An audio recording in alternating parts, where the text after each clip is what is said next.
Two colossal martial nations locked in war, Kevez and Agnes. Now, kids, you six, you share a common destiny. Don't give up. And now the whole world will be your enemy. Chase them to the ends of the world. Not a single one of them can escape. Whatever it takes for the greater good! Hello everybody, MegaZardX here, back at it again to give you another very exciting video. I know it's been a long time waiting for this thing though. There's just a little tiny old game. It didn't last too many hours or so. A game that some of y'all might know, Xenblade Chronicles 3. No, this game ain't tiny by any stretch of the imaginations. It's time to do this Big Fat Xenoblade Chronicles 3 review discussion. It's gonna have spoilers. We're gonna tear this thing up. Everything from chapter 1 all the way to chapter 7. Story, side quests, the characters, the music, the conclusion, the ending, everything else in between. We're gonna dive into the nitty gritty of this big fat discussion. But I ain't gonna do it alone. I got a couple of my buddies over here. Sanikyu, how's it going, man? Going good. Alrighty, and then how about you, Mario?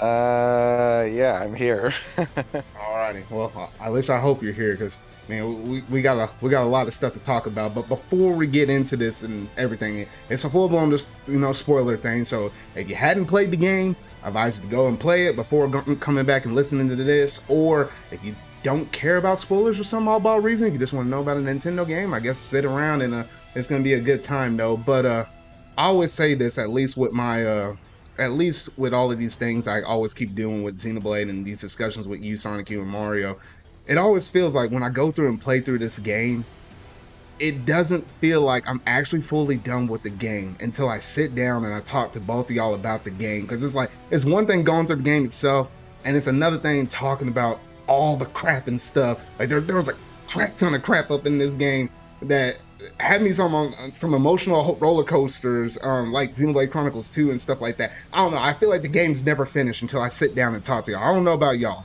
but that's at least how I personally feel about it though. All right, here we go.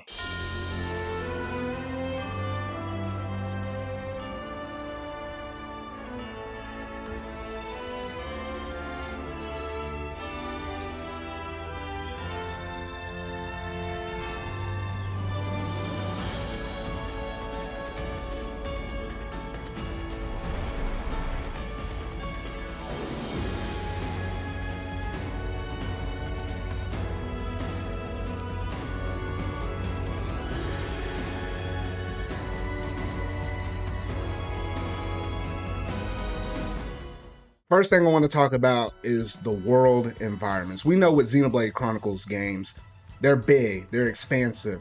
Even in this one, in the lead up to it, one of the developers said that, hey, this game in terms of its world, it's, correct me if I'm wrong, Sanikyu, but did he say it was 5 times larger than the worlds that we got in 5 times?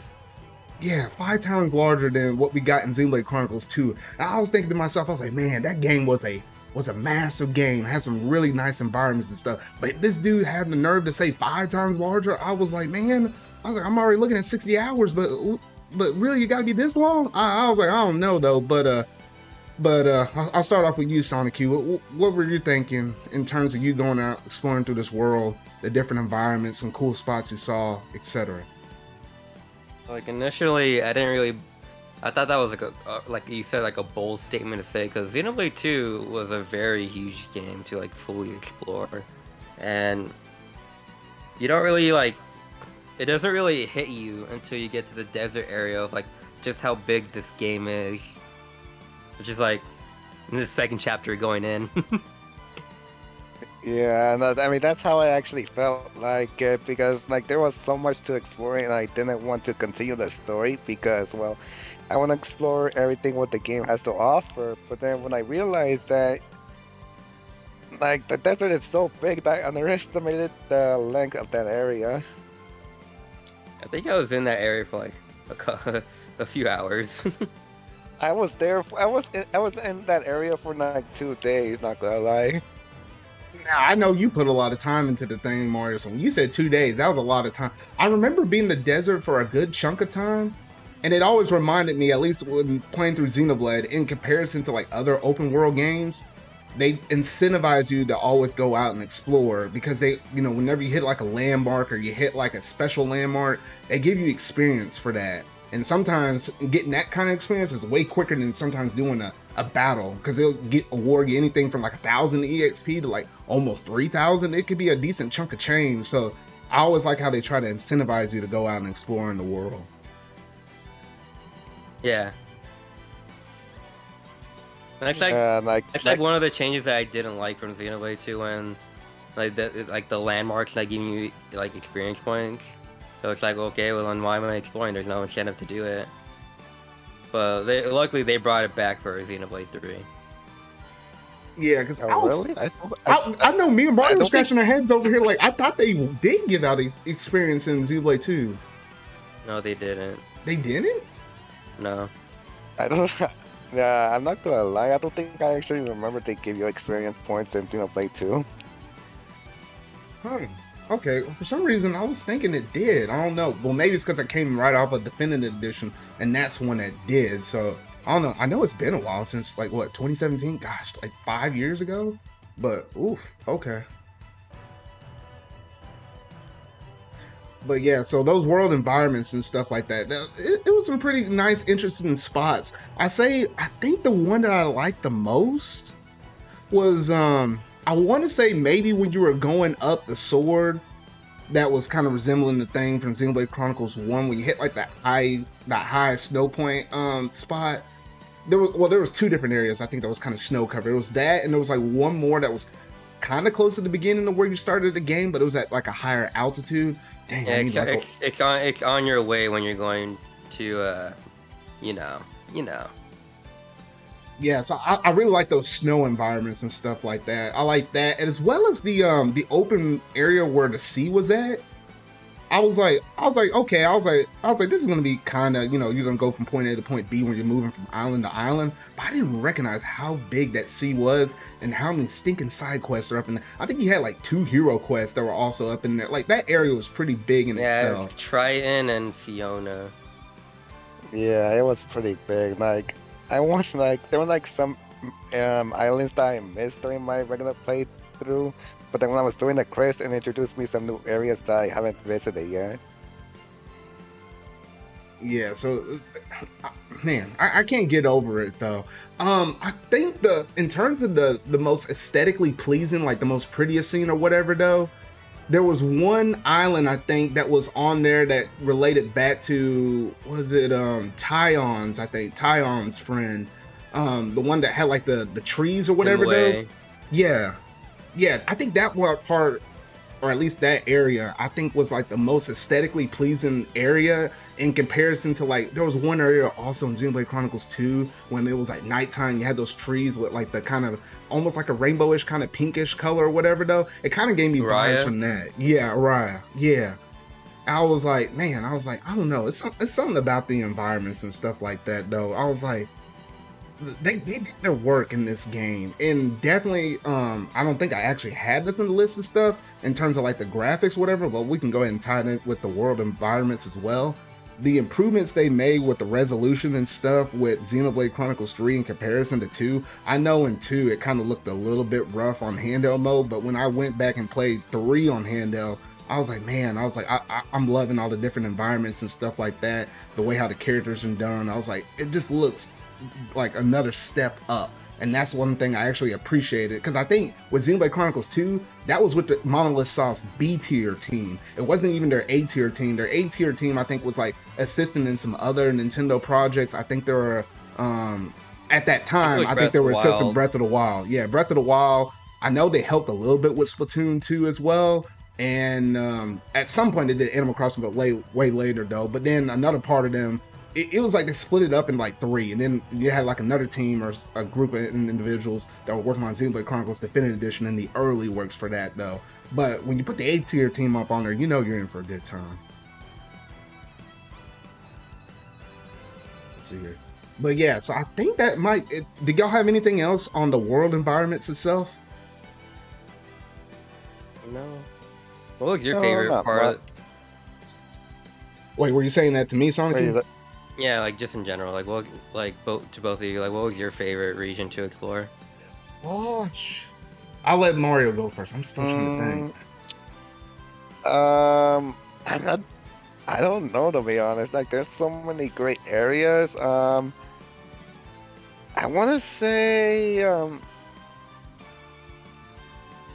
Let me just think this, dude. Go ahead, Zard. I'm trying to think. I think my least favorite was the Cadencia region, where like you go out and see like yeah it's huge, but like it'd be a pain to just like fully explore this area.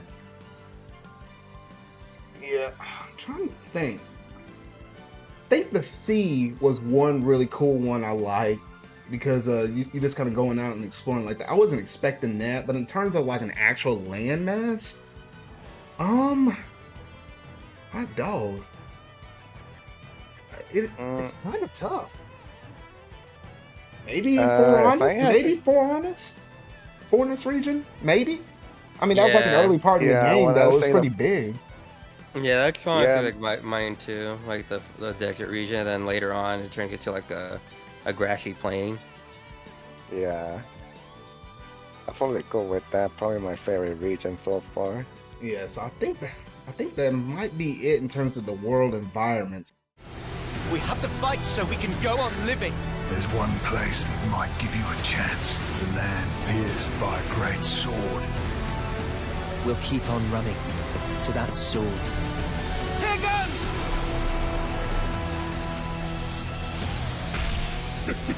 And now the whole world will be your enemy. You think you have a future? Well, you don't.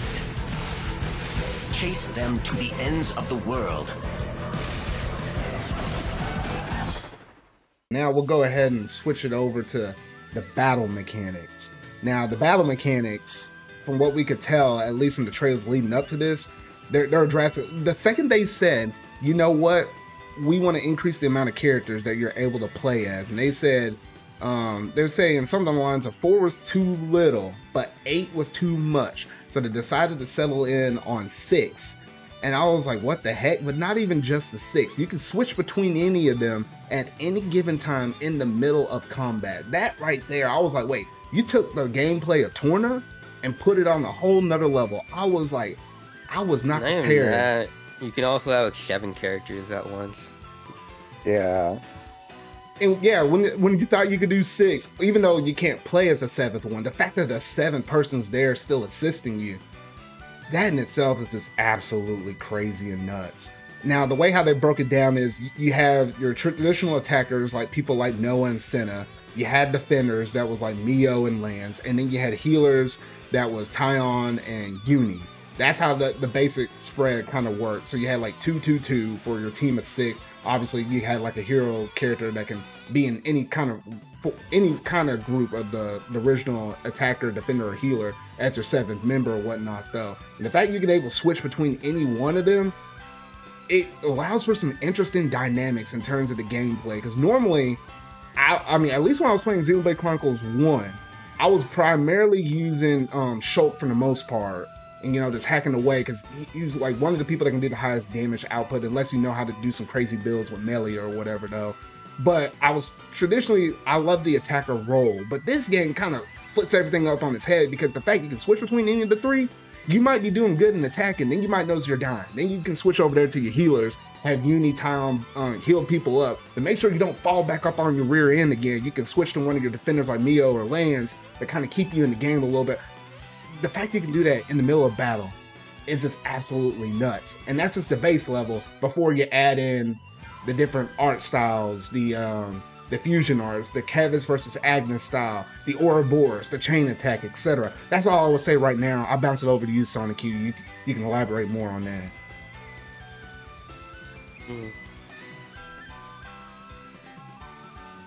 Trying to think. Yeah, you pretty much got it on the nose. Well, I guess we can go a bit more in depth with like the fusion arcs and all that stuff, right? Yeah. Fusion arcs. I didn't like understand it at first. But like, just bounce between the two, because like you could have like 6 arcs at a time, but then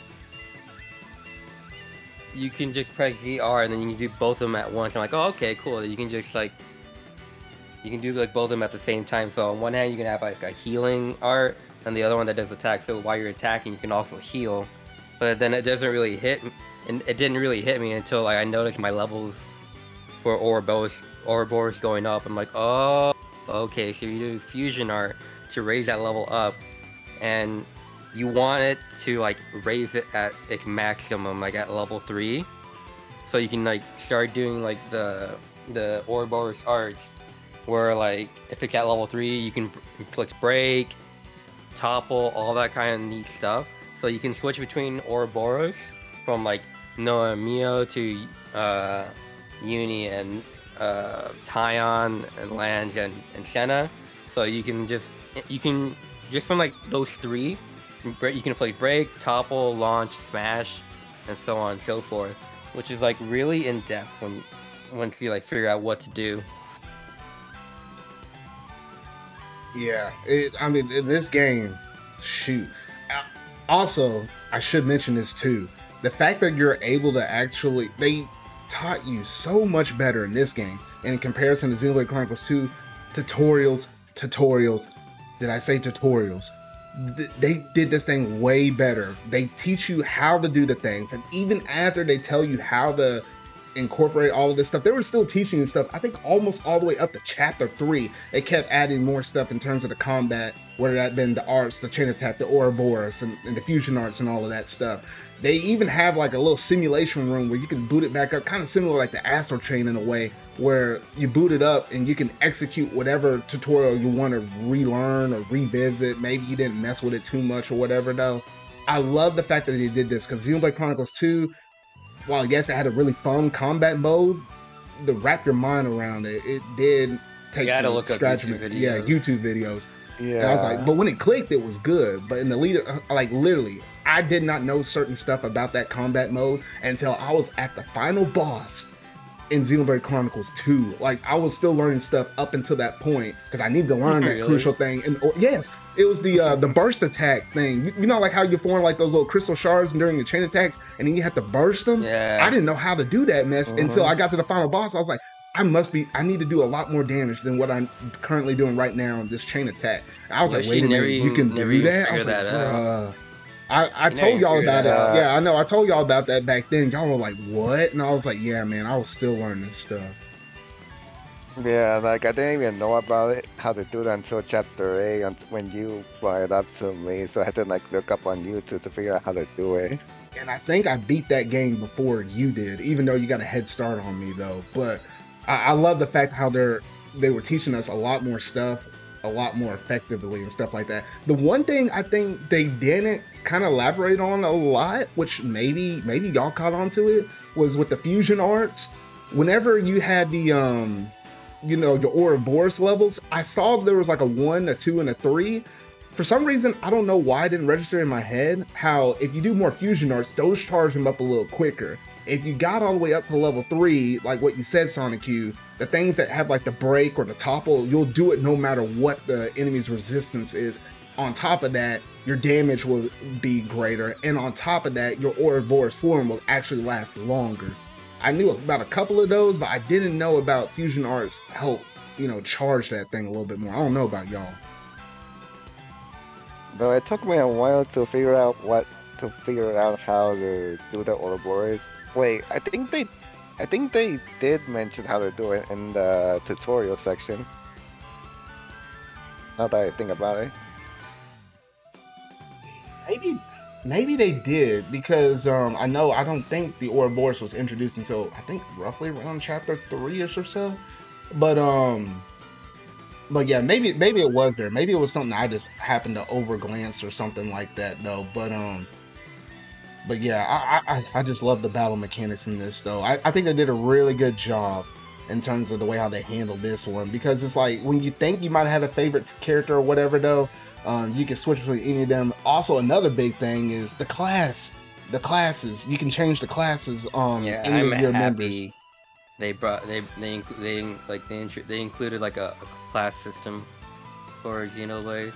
That was a real good decision on their part. Yeah, because even like for example, I don't know about y'all, but this is what I noticed when I was playing through the game, and Tyon is one of your healers or whatever. Though I noticed he was healing, but I feel like he wasn't doing nearly as good as what he potentially could. And then there was like one hero quest where it was like some other dude that had healing powers or whatever. Though I was like, you know what? Let me change this class to that. All of his stats across the board instantly were like raised. Like I was looking at the stuff and seeing what got buffed, what got debuffed or whatever. Though almost every single one of his stats went up. I was like, shoot, forget about his base class. I was like, I'm keeping him at least at this, if not something else. I ain't putting him back in the base class. I don't know about y'all, but that's what I noticed. Yeah, I want to say as well with Lance's class, it isn't that really good because, well, his Yeah, class heavy is pretty guard. slow. Yeah, It is heavy slow. guard. And that's So interesting. with Mio, it's Oh, so no, like go when I ahead. tried out Mio's, yeah. So when I tried out Mio's class, it's way better compared to his. I guess because Mio has a bit more agility, so you're able to hit a little faster. I guess with land, if you incorporate that You with just think of a tank that can invade. That's essentially what Mio's class is. yeah, she just had the speed to avoid, and Lance had the strength to take the hits. And I think he might have had a higher HP pool or whatever though. So I was like, okay. I mean, for me, Lance was fine for the most part. What I did with him was, if he had his arts charged, I just canceled into all the different arts or whatever though. Once he ran out, I might have switched back over to Mio or something like that. I think that's roughly the way I kind of handled Lance.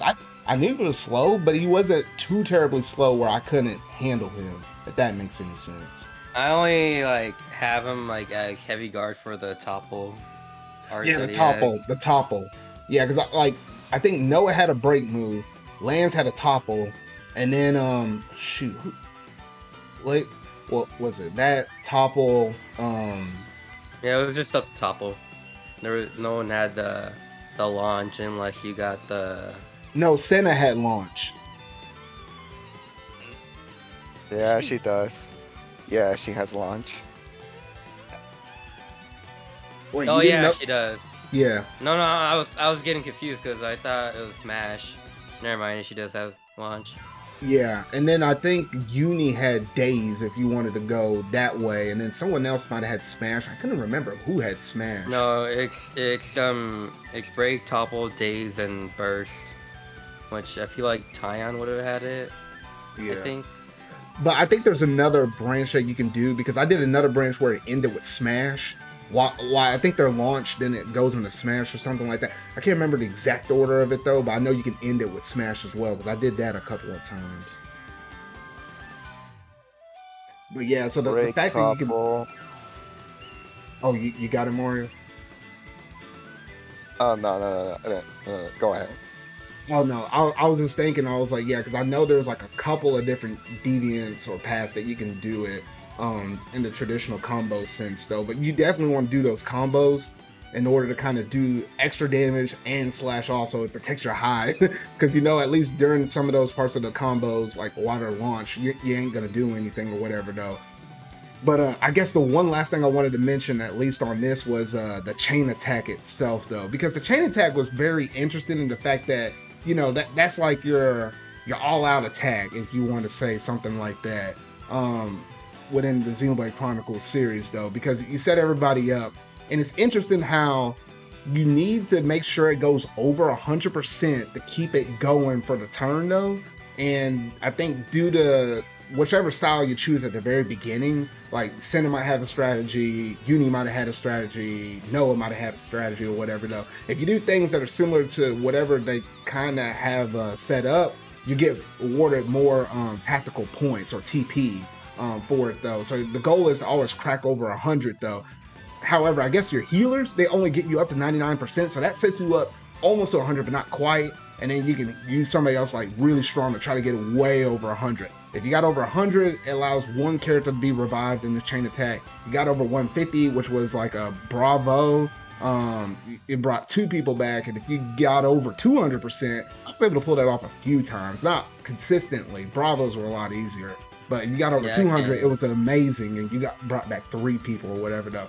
Different hero classes also kind of affected certain stuff, like could have instantly put it at 200, could have instantly put it at 150 if you cracked over the 100% thing though. But it was interesting to see how that all worked. But you got something to say, Sanikyu? Oh no, I was just talking to myself. Sorry. Oh no, it's okay. Because I think with that chain attack though, I just love how their all out attacks work in terms of like the animation, the style, and stuff like that. Like the tag team up between Noah and Mio, like some of those Ouroboros forms and stuff like that, it was actually pretty sick. And it was kind of interesting how I was thinking originally when we saw the trailers, we're only gonna get 3 Ouroboroses because there's like 3, there's 3 sets of 2, right? But then the fact that you're alternate, so like Noah had 1 and then Mio had 1, so you really had 6 Ouroboroses to work with, as well as like the Soul Tree and all of that. That's I don't know. I just like, man, this game just keeps going in depth.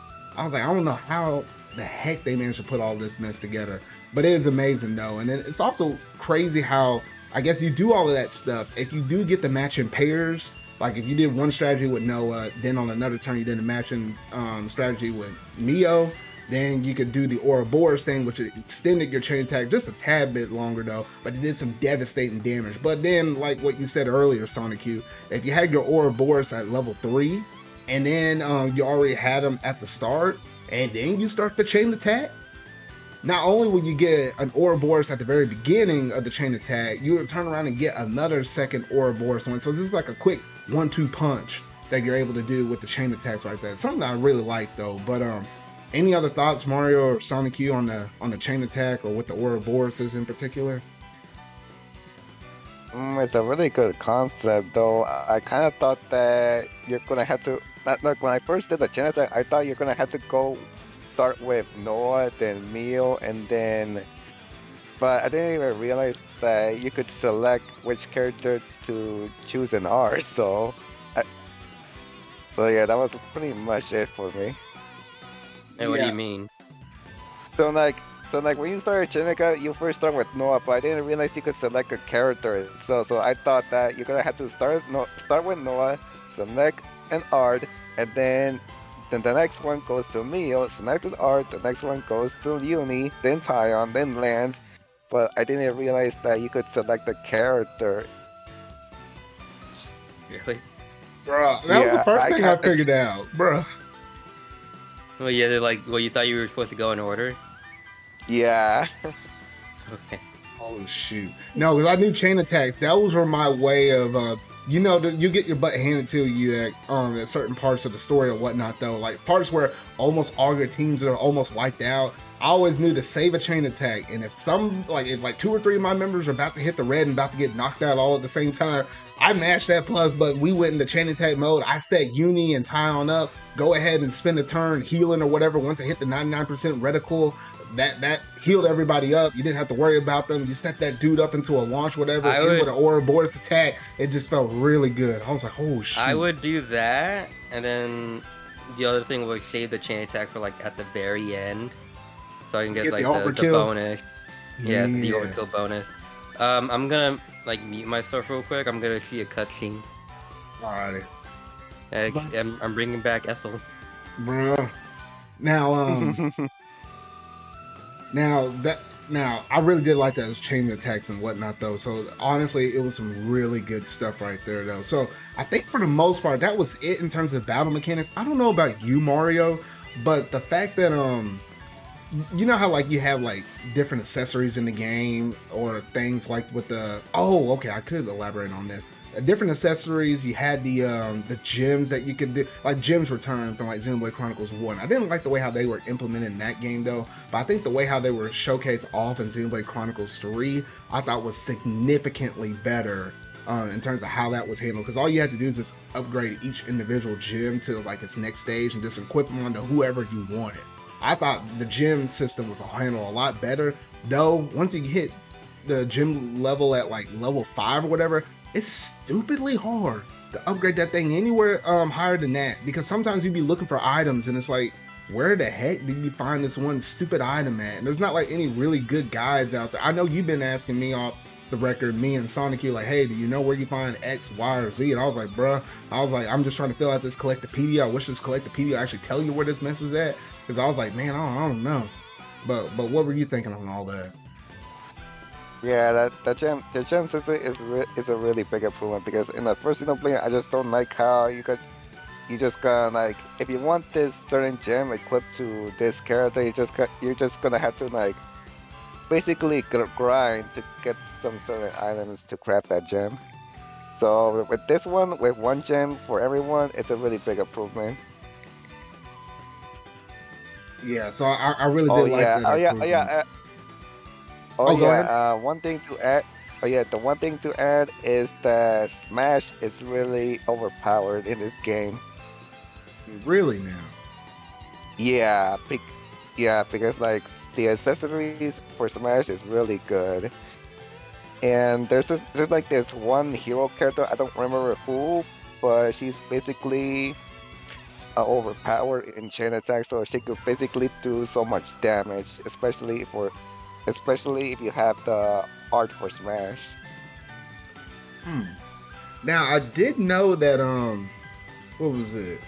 At least for me, with the gems I use, I feel like the audio. Oh my goodness, I can't even hardly talk. The auto attack gem. I feel like that was a necessity because if you were just operating off of not having that gem equipped, or it was already at level 1 and you had that to that person or whatever, though, like your attacks were coming out significantly slower. I feel like that's like the number one priority one to raise. And then also then you can mess with the defenders or whatever, give them like higher speed stats or avoidance or defending stats, or just make the attackers do more damage or whatever though. But I feel like that auto attack, like that's critical. That could definitely set up your Agnes players who have the style of they charge their arts faster the more they consecutively hit people, and in comparison to Kevis, where it's like it does the Xenoblade Chronicles 1 style where it takes time to recharge their arts or whatever though. So at least as long as you have that core crystal. Man, why am I saying core crystals? That's Xenoblade Chronicles 2. Those gems, as long as you had those gems that boosted your auto attack speed, that just helped everything out across the board. Yeah, so I'm just gonna basically steal Sanikyu's idea. Well, not an idea, but comment, because there's like one criticism about the auto attacks is that you know how in Xenoblade Chronicles 2 when you move around that basically the character keeps on attacking? Well, this one it doesn't let you, so that you can build up your art, which is something that I don't like it as well. Because well, you need to because like the idea of having the character stand still while building up its art is just not that good for me. Oh, so you like it whenever you're attacking, you're on the move. Yeah. Ah, I gotcha. I see. Because at least they made one little improvement where it's like if you wanted to quickly heal or something like that, you could tap in. I believe it's the right stick. If you tap in the right stick, then it'll let you do like a short burst of speed, let you get over to like a point X or whatever, and then resume your attacking. I hadn't used that a whole bunch. Right. I dabbled with it a little bit, but it's nice to have. Yeah, it's really useful whenever you're dealing with a higher level monster, like a unique monster, for example. Because well, when my character goes down, I had to like switch to a healer, and then I had to run my way over to the fallen character just to revive it. Yeah, so I was like, yeah, so I really did like that as well though. And I don't know about you, but whenever I was going through the accessories that you can actually equip on the different characters, I put a fairly good, decent one on all my characters, and I kind of just left it as is. And it was enough for me to actually get through the game and whatnot though. I didn't really feel like really good incentive. Tell me why. In this game, money. I feel like money is pointless in this game. Once you get a decent accessory equipped to the character. Wait, are you talking about money? Yeah, I feel like money in this game was useless. So that's a negative for this game. Like the shops in this game, they might as well be non-existent because I never really needed like to buy anything. Yeah, I want. Like it wasn't until like the very end. Well, other than that, it's like, what am I even doing? You know. Yeah, so like money is kind of pointless because like if you do the side quest, it gives you better equipment than what they sell on the shops. And honestly, the money was only good if you really wanted to use what is it? You know, those certain locations where it's like it was like a piece of Xenoblade Chronicles 1 technology. Shoot, I'm trying to remember what the actual name of it was. But like it was like these little hub areas where it's like you can stick your money in the machine, it'll pop out a whole bunch of items. Unless you were using it for that, I really had no use for money. Oh, the Fortnite Hulk, I think it's called? Yeah, those Hulks, yeah. Or whatever those things called. You know what I'm talking about, though. Yeah, I know what you're talking about. Wait, what? You know, like those... you know the Fortnite... Oh, go ahead, Mario. You know those Fortnite Hulk where... Oh, where yeah, you put that. compassion and you get... Yeah. Yeah, you pretty much just get the accessories from there. Yeah, that's all I did. That's all I did. If I was spending money, it's usually on one of those things, and that was about it. Yeah, and like I had to rely on that to get some certain items for the Collectopedia. So yeah, so outside of that, that was one negative thing. I was like, they gave you all this crap ton of money, and it's like, what the freak do you even spend it on? I don't know. That was one of my negatives on there. Meanwhile, like in Xenoblade Chronicles 1 and 2, like money was absolutely essential. If you want to get any kind of good equipment stuff, or you know, core crystals to summon blades in 2, or you know, better weapons, increase your gems or whatever though in 1, like money was essential. In 3, they're like, you don't really need this money. So I was like, well, whatever, honestly. Trying to think, was there anything else in terms of battle mechanics or anything like that? I think we might have hit almost everything in terms of that. The only thing I think we talked about while you were gone, Sanikyu, was the accessories itself. Like, I felt like I really didn't need to use them too much. Or, I mean, I put decent stuff on me, though, but there wasn't, like, a really good need or... Yeah. To do that or whatever. Obviously, your soul tree stuff with your Ouroboros, once you had the points for it, you obviously want to unlock as much stuff, you know, like either to cool down your heat up time or unlock art canceling with your Ouroboros, which is like absolutely essential if you want to use its actual special or whatever though. But I think we about hit everything. Anything else on this one, y'all? Not. I can't think of anything else. Alrighty, so on that note, we'll go ahead and move over to the next good topic right here. Just who decided that this was how it should be? Fighting is all we have. We struggle, suffer. We have to fight so we can go on living. This is what they taught us, that our lives are born from the Queen. We fight, and then... To the Queen, you return. You say you fight for Kevis. Are you certain? You're an Oxia from Agnes. We shouldn't be fighting like this. From this moment on, you share a common destiny. You want to survive, live on. We gotta find our hope. Let's go ahead and dive up into the story. We're not going to talk about all of it in one sitting though. We still got a lot of other stuff to talk about it though. But let's sit down and talk about at least the first few opening chapters, everything from chapter 1 all the way to chapter 4. So to kick things off, we know that there's a big war going on between like the Kevis region and the Agnes region. For some oddball reason, they have to, you know, it feels like in every Xenoblade Chronicles game, there's always some kind of conflict going on. And some people are always fighting in some kind of war, though. We're literally thrown right out on the battlefield right at the very start, though. The reason why they had to attack each other, well, they had to power up their flame clocks. They basically need energy in order to survive. Energy, in a sense, like ether, is something, it isn't anything completely out of the norm in Xenoblade Chronicles as a whole, because, you know, we've seen that stuff with 2 and then even with 1 or whatever, though. But they basically have to fight to survive. Obviously, killing the people on the opposite side, just to power up their flame clocks, just so they can live to see another day, though. So honestly, I was like, when I first saw that, I was like, okay, this is interesting to start this thing off. But to even weird things out a little bit more, everybody oh, go ahead. It's kind of similar to like to the first game. Like like a war going on, 2 factions. Yeah, it did throw you right up into the conflict, basically almost as early as Xenoblade Chronicles 1 did, like between the people in the Mykonos versus the people on the Bionis. So yeah, so you were getting some similar vibes on that, at least in the setup.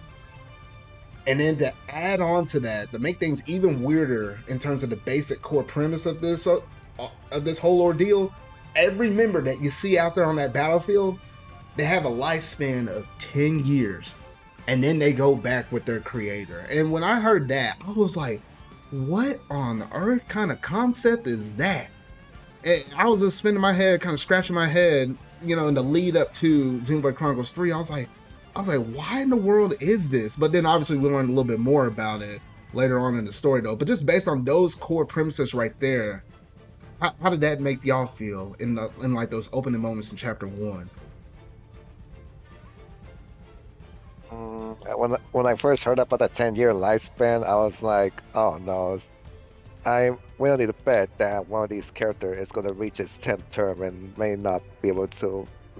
I don't want to say too much about it. That was my first thought when I first heard about the 10-year lifespan. I like went back to like thinking like, oh, they're talking about Mio, because even in the trailers she was talking about how she didn't really have that much time left. Yeah, so I don't know. There was always like a lot of moments in the game where I felt like, okay, I feel like one of our characters is gonna die before we hit the end. Like basically like a Final Fantasy VII. We're gonna have him for a good chunk of the game, and then it's like we're gonna get almost to the end, and then somebody was gonna die. I felt like they were gonna do that. We got very close to that. We'll talk about that big chapter 5 here a little later on though. But I was like, dang.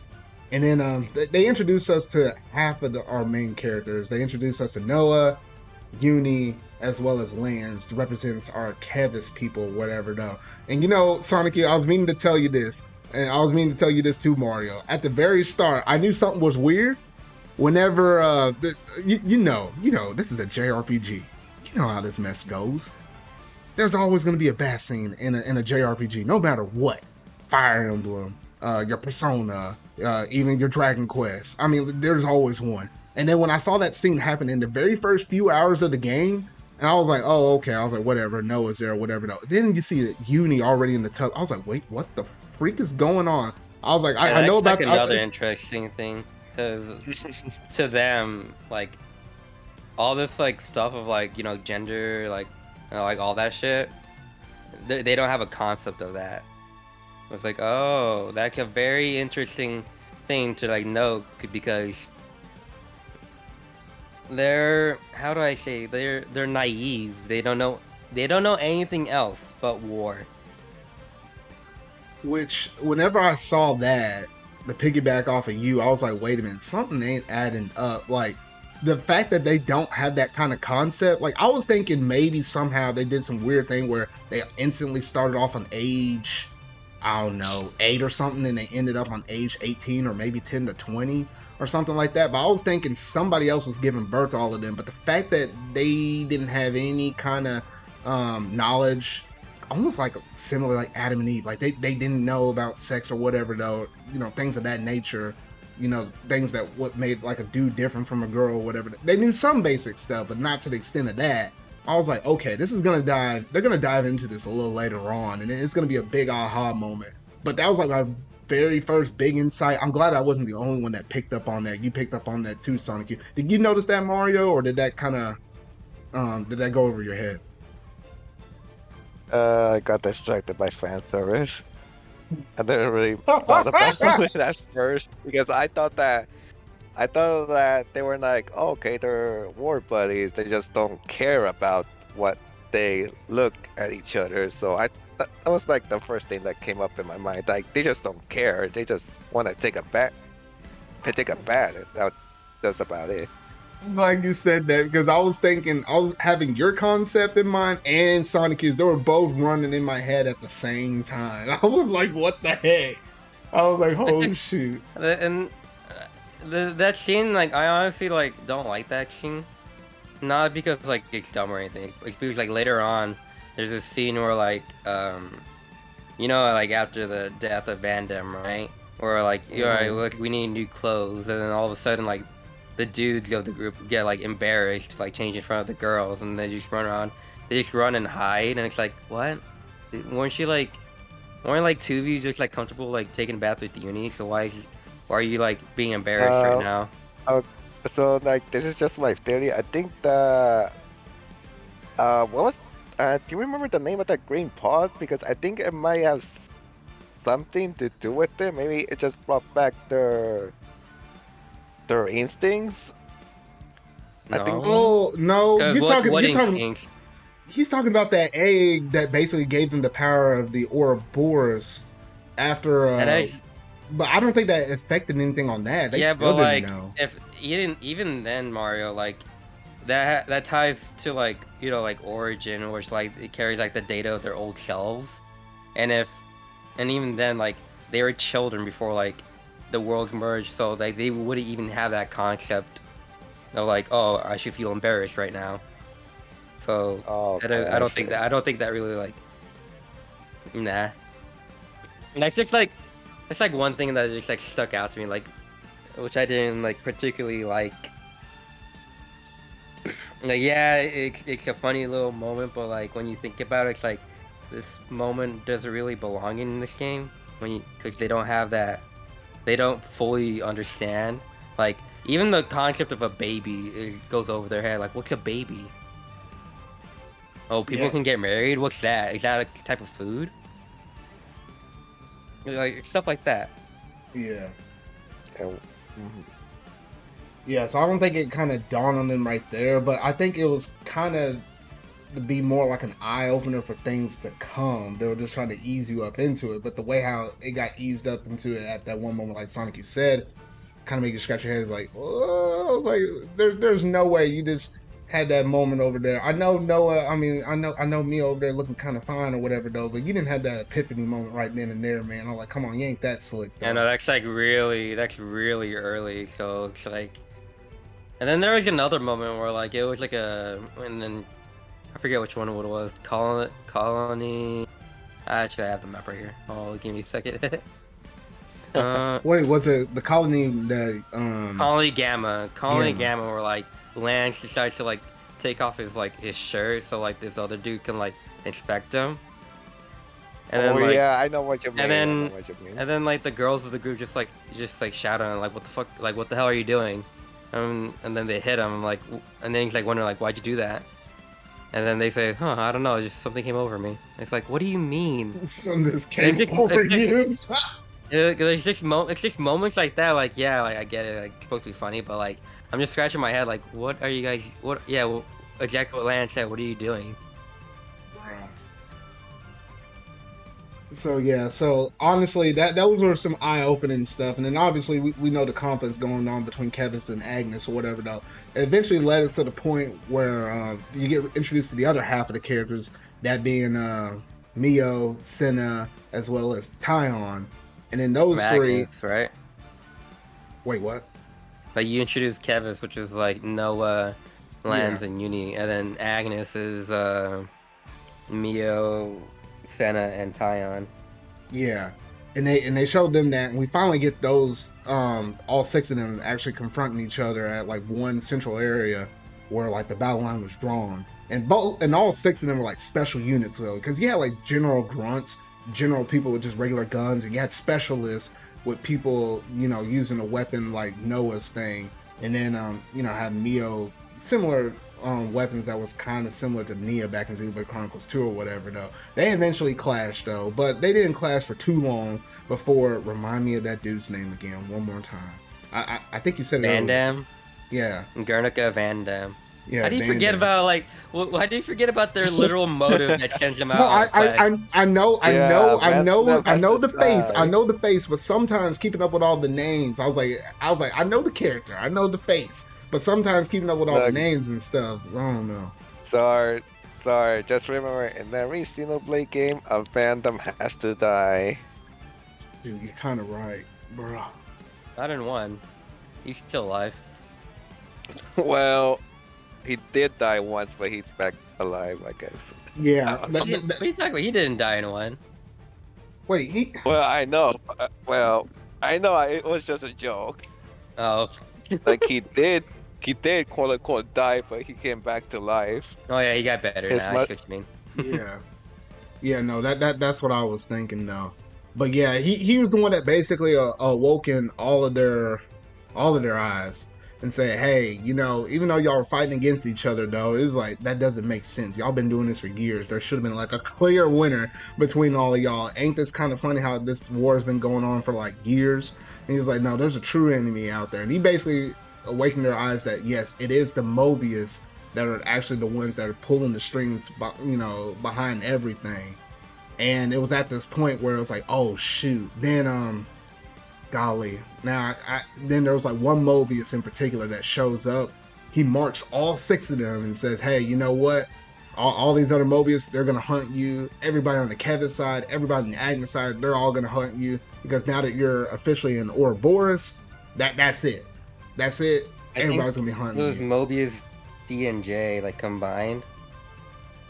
Yeah, I think it was D and J because we didn't know at the time Jay being one of the childhood friend of all the Kevis members. We knew that he died through all the flashbacks they were alluding throughout like all of chapter 1, but we didn't know that was Jay as well as that other dude Fuse at that one moment that made him look different like there.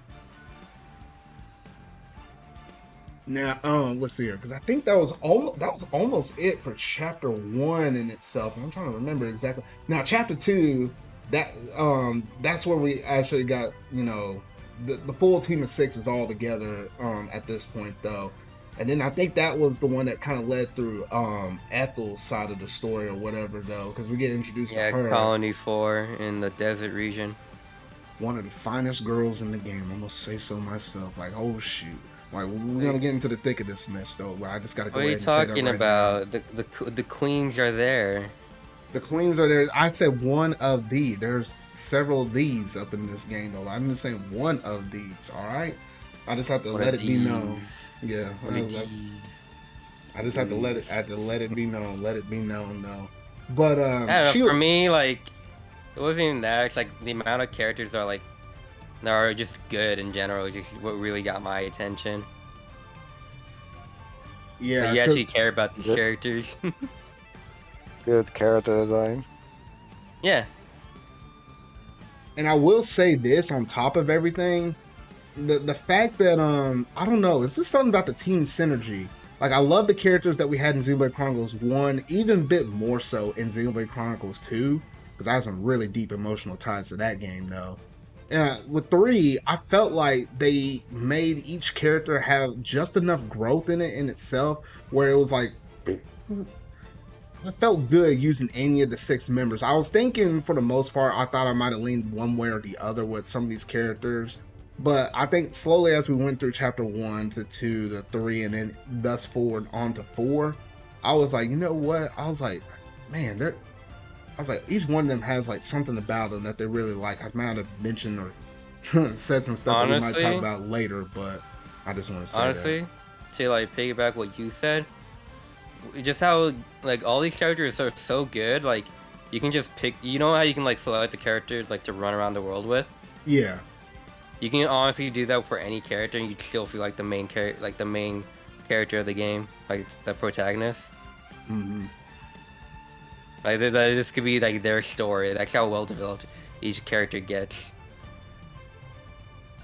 Yeah, because we know for the most part, Noah as well as Mio are definitely like the 2 flagship main characters. Like, they're like the end all be all. Like, most of the stuff centers around them.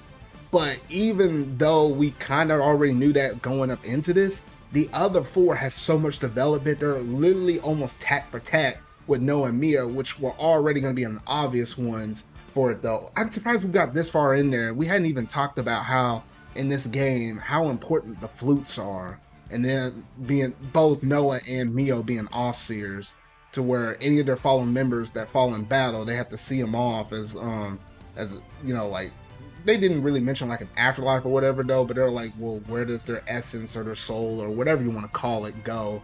I mean, that was part of their job, as playing those flutes. And at first I kind of thought it was a little bit tacky. I was like, out of all the instruments, flutes.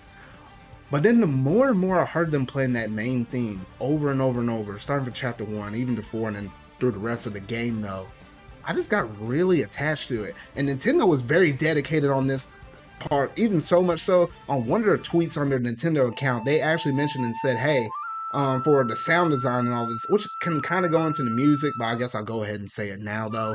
The fact that they actually designed dedicated flutes from like a professional to make a custom flute so they can get this very unique sound during those times that Noah and Mio play those flutes. I was like, what the actual heck? I didn't know that. I Oh, saw same. I saw like them making like the flutes, but I didn't know like they got the sound from it.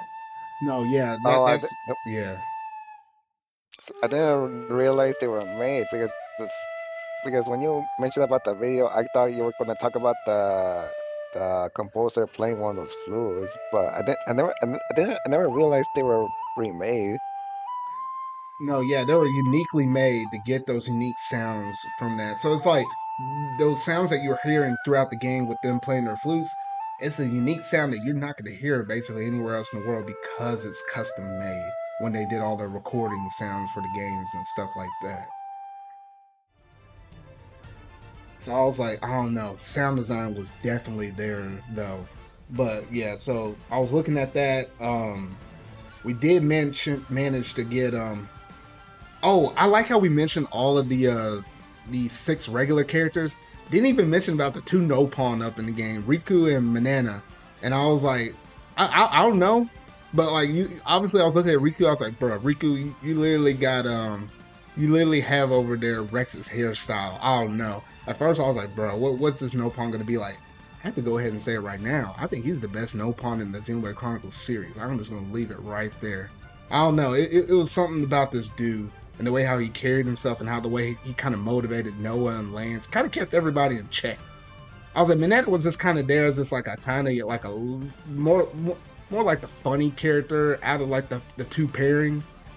But I don't know, it was something about Riku. I don't know. He was cool in my book. He gets an A-OK in my book. What about y'all? I wouldn't say Well, Riku he's is the best Nopon for me. Now, if you say that so stupid old boy Ricky over there from Xenoblade Chronicles 1, we're about to have a fight. I was going to say Ricky. No, no, I was about to say that Rico, I like him up, but I feel like there's so much we don't know about him because like yes, Yeah. yes, absolutely, yes.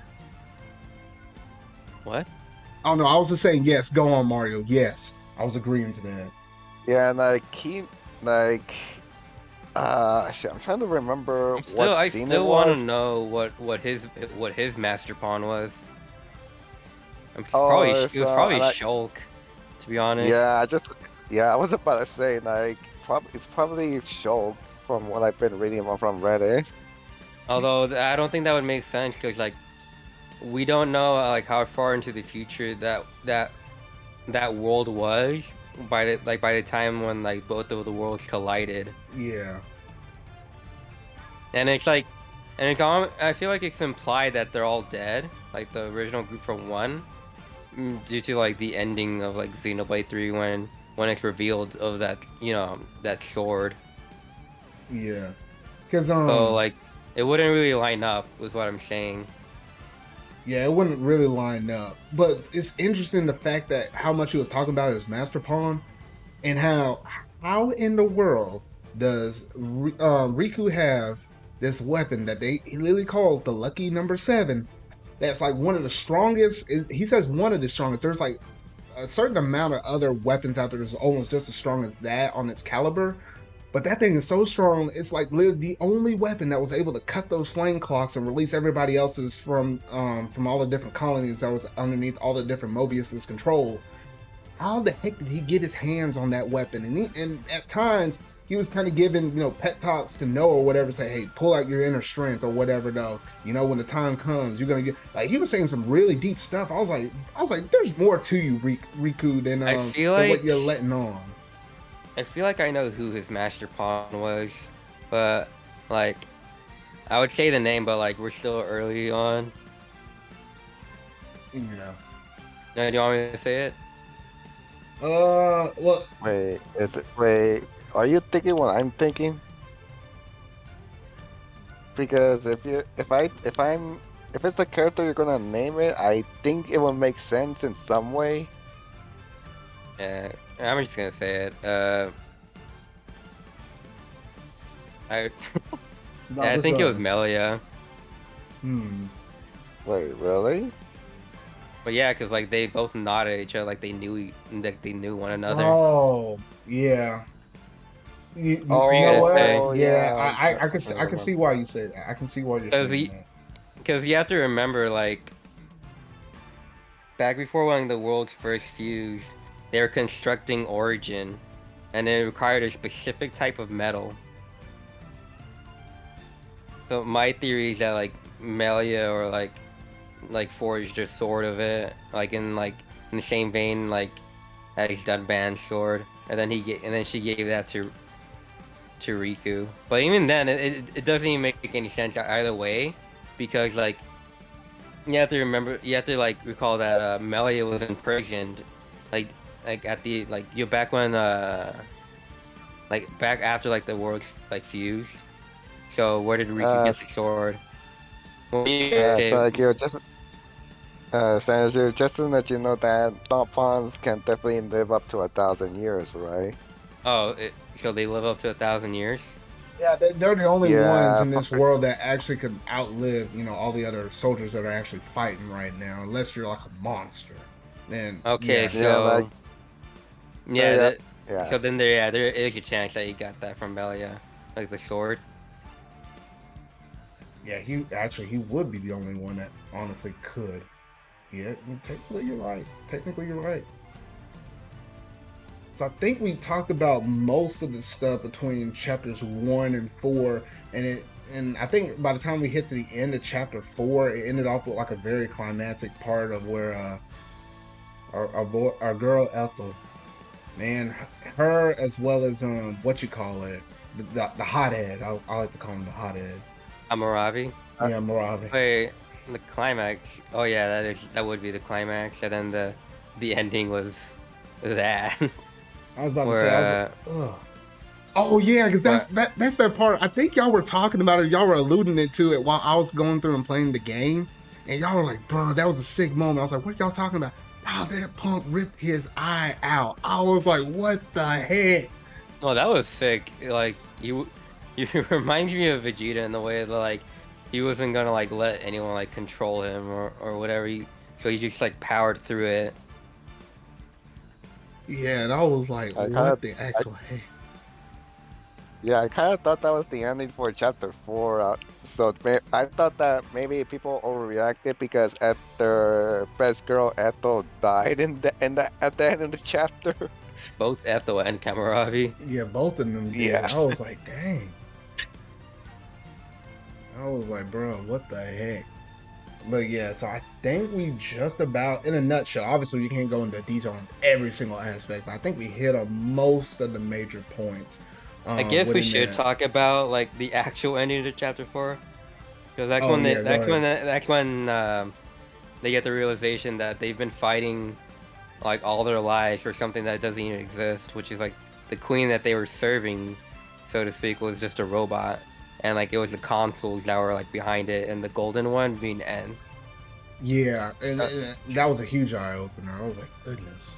Yeah, and then these mysterious people just came in charging in and took the life forms that were in the tube. Yeah, the pods where that carried like Yeah, the pods. And that's like another thing, like they showed off in a cutscene of how like they clone like each character. I guess we should also talk about that.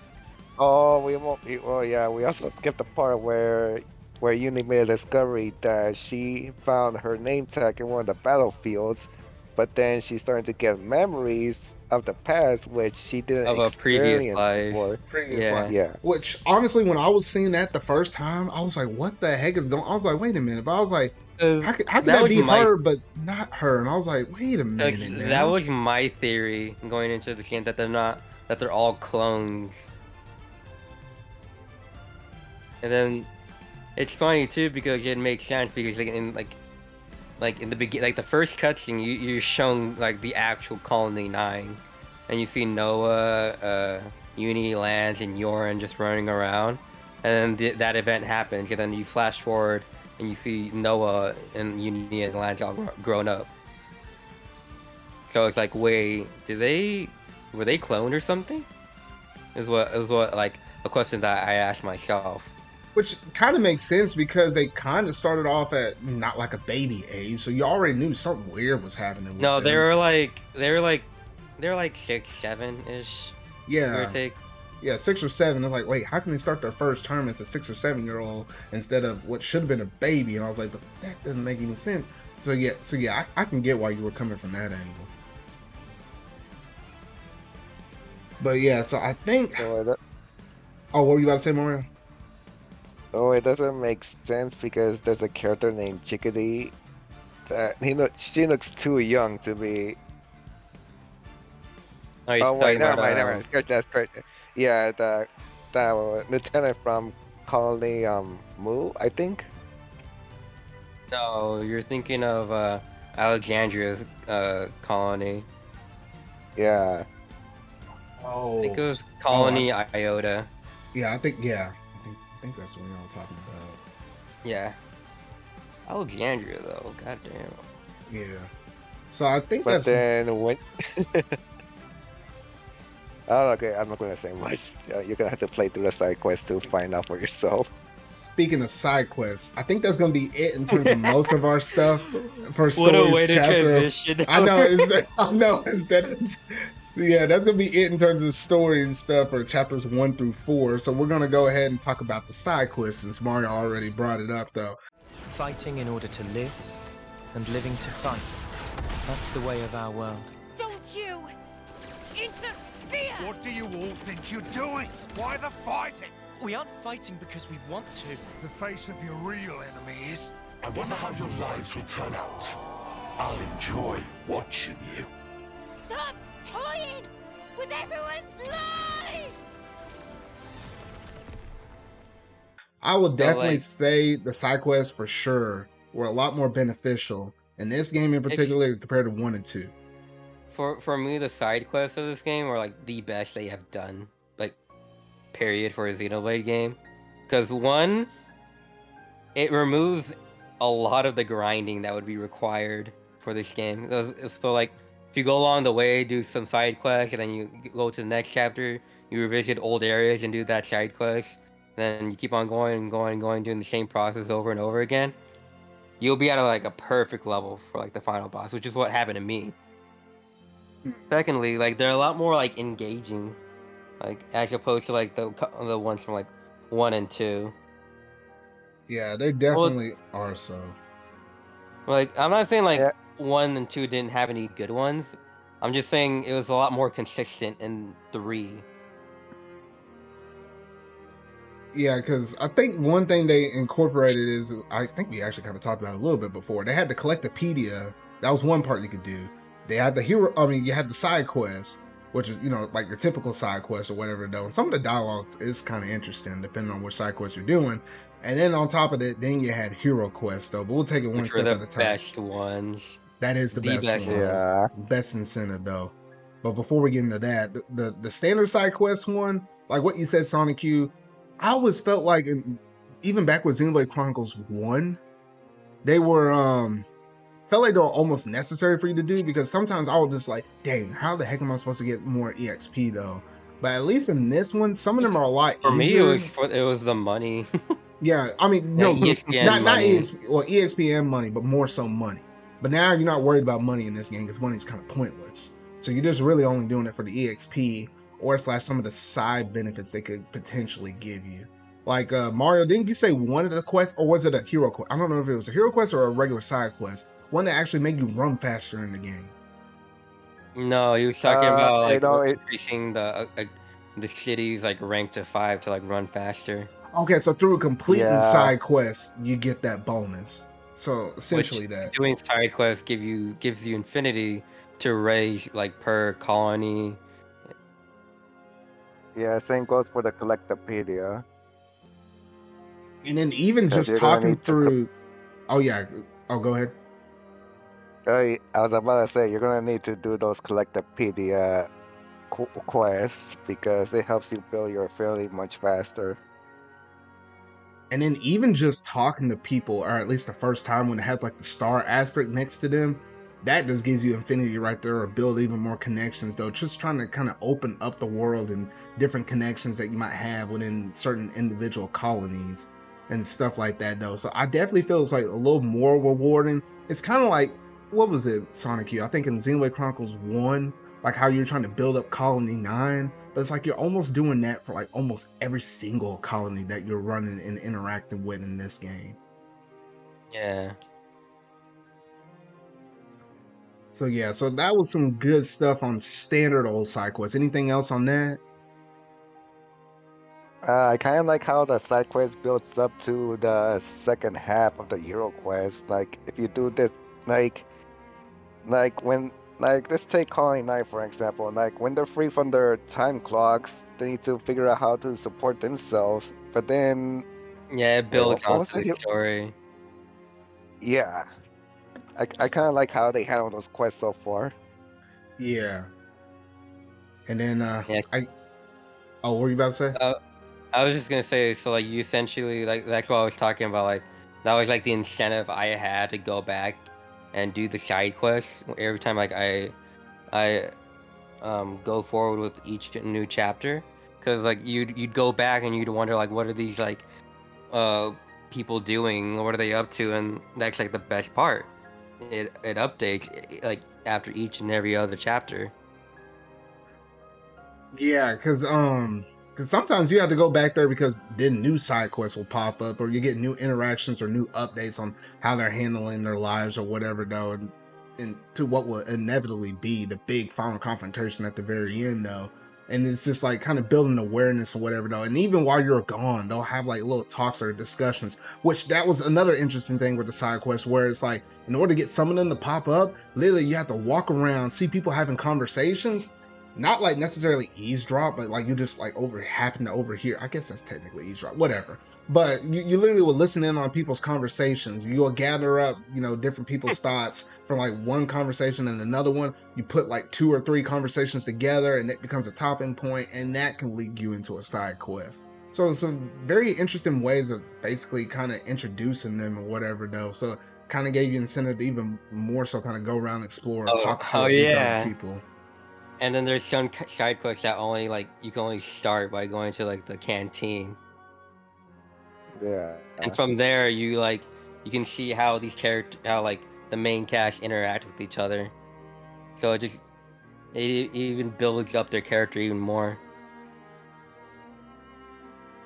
So yeah, so honestly, some really good stuff with side quests. I definitely like the way how it's handled, and then maybe when I get back into that Xenoblade mood again or whatever, though, it'll be a little bit, because I'm trying to knock out some other stuff though. But whenever I get in that Xenoblade mood, I'm gonna see if I can pull a Mario and see how many different quests I can go through and knock out though. Very well. Witness how hollow your hope rings. No. We can't let this go on.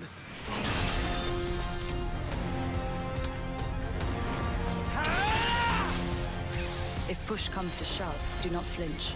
Do whatever it takes for the greater good. Their existence must be erased without a trace. When we're interlinked, I can see inferno, destruction, Noah's memories. There's no running away from it. I've seen all kinds of death. All we can do is move forward. But then the other type of quest we had up in here, the hero quest. Now this right here, this is how you do quests. This is how you stinking do quests. All these hero quests were fully voiced. There might have been like some little small segments that might have not, but almost like 95% of the whole entire quest was fully voiced. When normally, if it were like a side quest, when those speech bubbles pop up, you normally have to read that. No, those are all fully voiced. That right there was a thumbs up to me. And then the fact that you knew by the time you got done with the hero quest, it actually unlocked another hero. And then I felt like hero quests were they weren't necessarily the main story, but they definitely related to whatever was going around at the time of the main story, or roughly at that time or a little after or whatever though. And it always felt relevant, at least to your overall goal and cause of, you trying to go throughout the whole entire game. Hero Quest, they just hit on a whole nother level. I'll leave it at that. What were y'all thinking on those? Okay, so I'm gonna admit there are some really good hero quests, but but okay, so like there's this one hero quest which is questionable, and there's another one which is kind of bad. So I don't want to say too much. It's something to do with Senna's hero story, but I don't want to talk too much about it since you haven't completed it because you understand why. Because that hero quest is questionable because well, it doesn't feel right when you think about it. What was going on with that hero quest? And the other one, I didn't like it. I didn't. It's just like I do not like that character. Wait, what character? And you figure it out when you get to it. It's a character in the hero. yeah. Okay. Like Okay. I do not like her. That's all I'm gonna say. Well, okay. Wait, who was that hero with the arrow? What was her name again? Hold Jennifer? on. Jennifer. Okay, so like, What about so Jennifer? Oh yeah, I Um, think I know what you're talking about. I think yeah. honestly, I thought it was stupid. Like they were like, oh I don't care about life, and then all of a sudden they care about life. Like, well, which is it?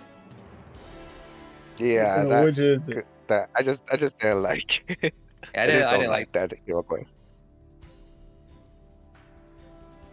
But So yeah, like the console just didn't visit there and then just randomly decide to show up and then decides to end them.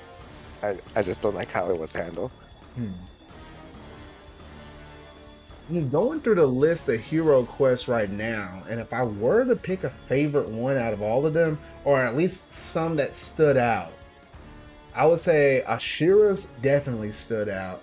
And Oh then yeah, she's Triton's. honestly I think those she's two are honestly like one of my big favorite ones. heroes.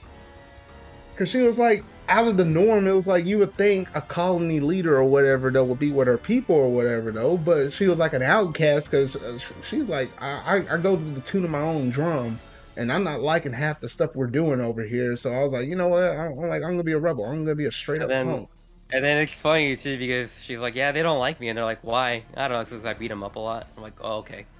And she was like, I invite death. And it was hard. I think the main one of our main heroes that tied with our story so much was like Uni. Like it was hard for Uni to wrap her mind the way how Ashira kind of handled herself. And I was like, what the heck? But I don't know, her personality though, it was very unique. I really did love it. I forget what was the name of her hero quest. Let me look it up actually. Let's see. I have it here. The Wrath of Ashira. Yeah, the Wrath of Ashura. That's like straight up a reference to Asura.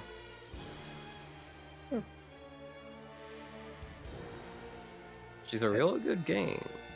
Okay.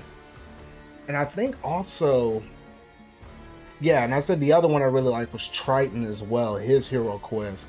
Because I think by the time you actually, because it was kind of like giving you like the sea vibes or whatever, kind of going around and doing these different quests and whatnot. So. Of course, they had to put like a pirate in there. Dude, I actually like Triton. Like, he's really good.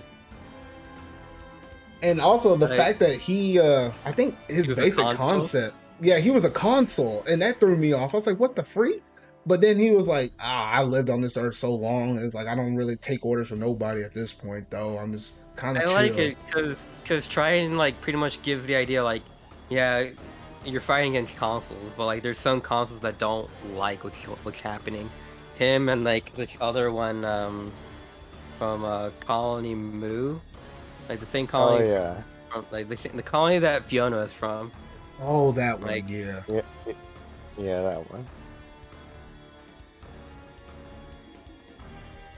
So honestly, those two were my favorite ones. Did y'all have any favorite ones, or were y'all almost piggybacking off my Ashira one? Well, I liked it before. I liked it before you brought it up.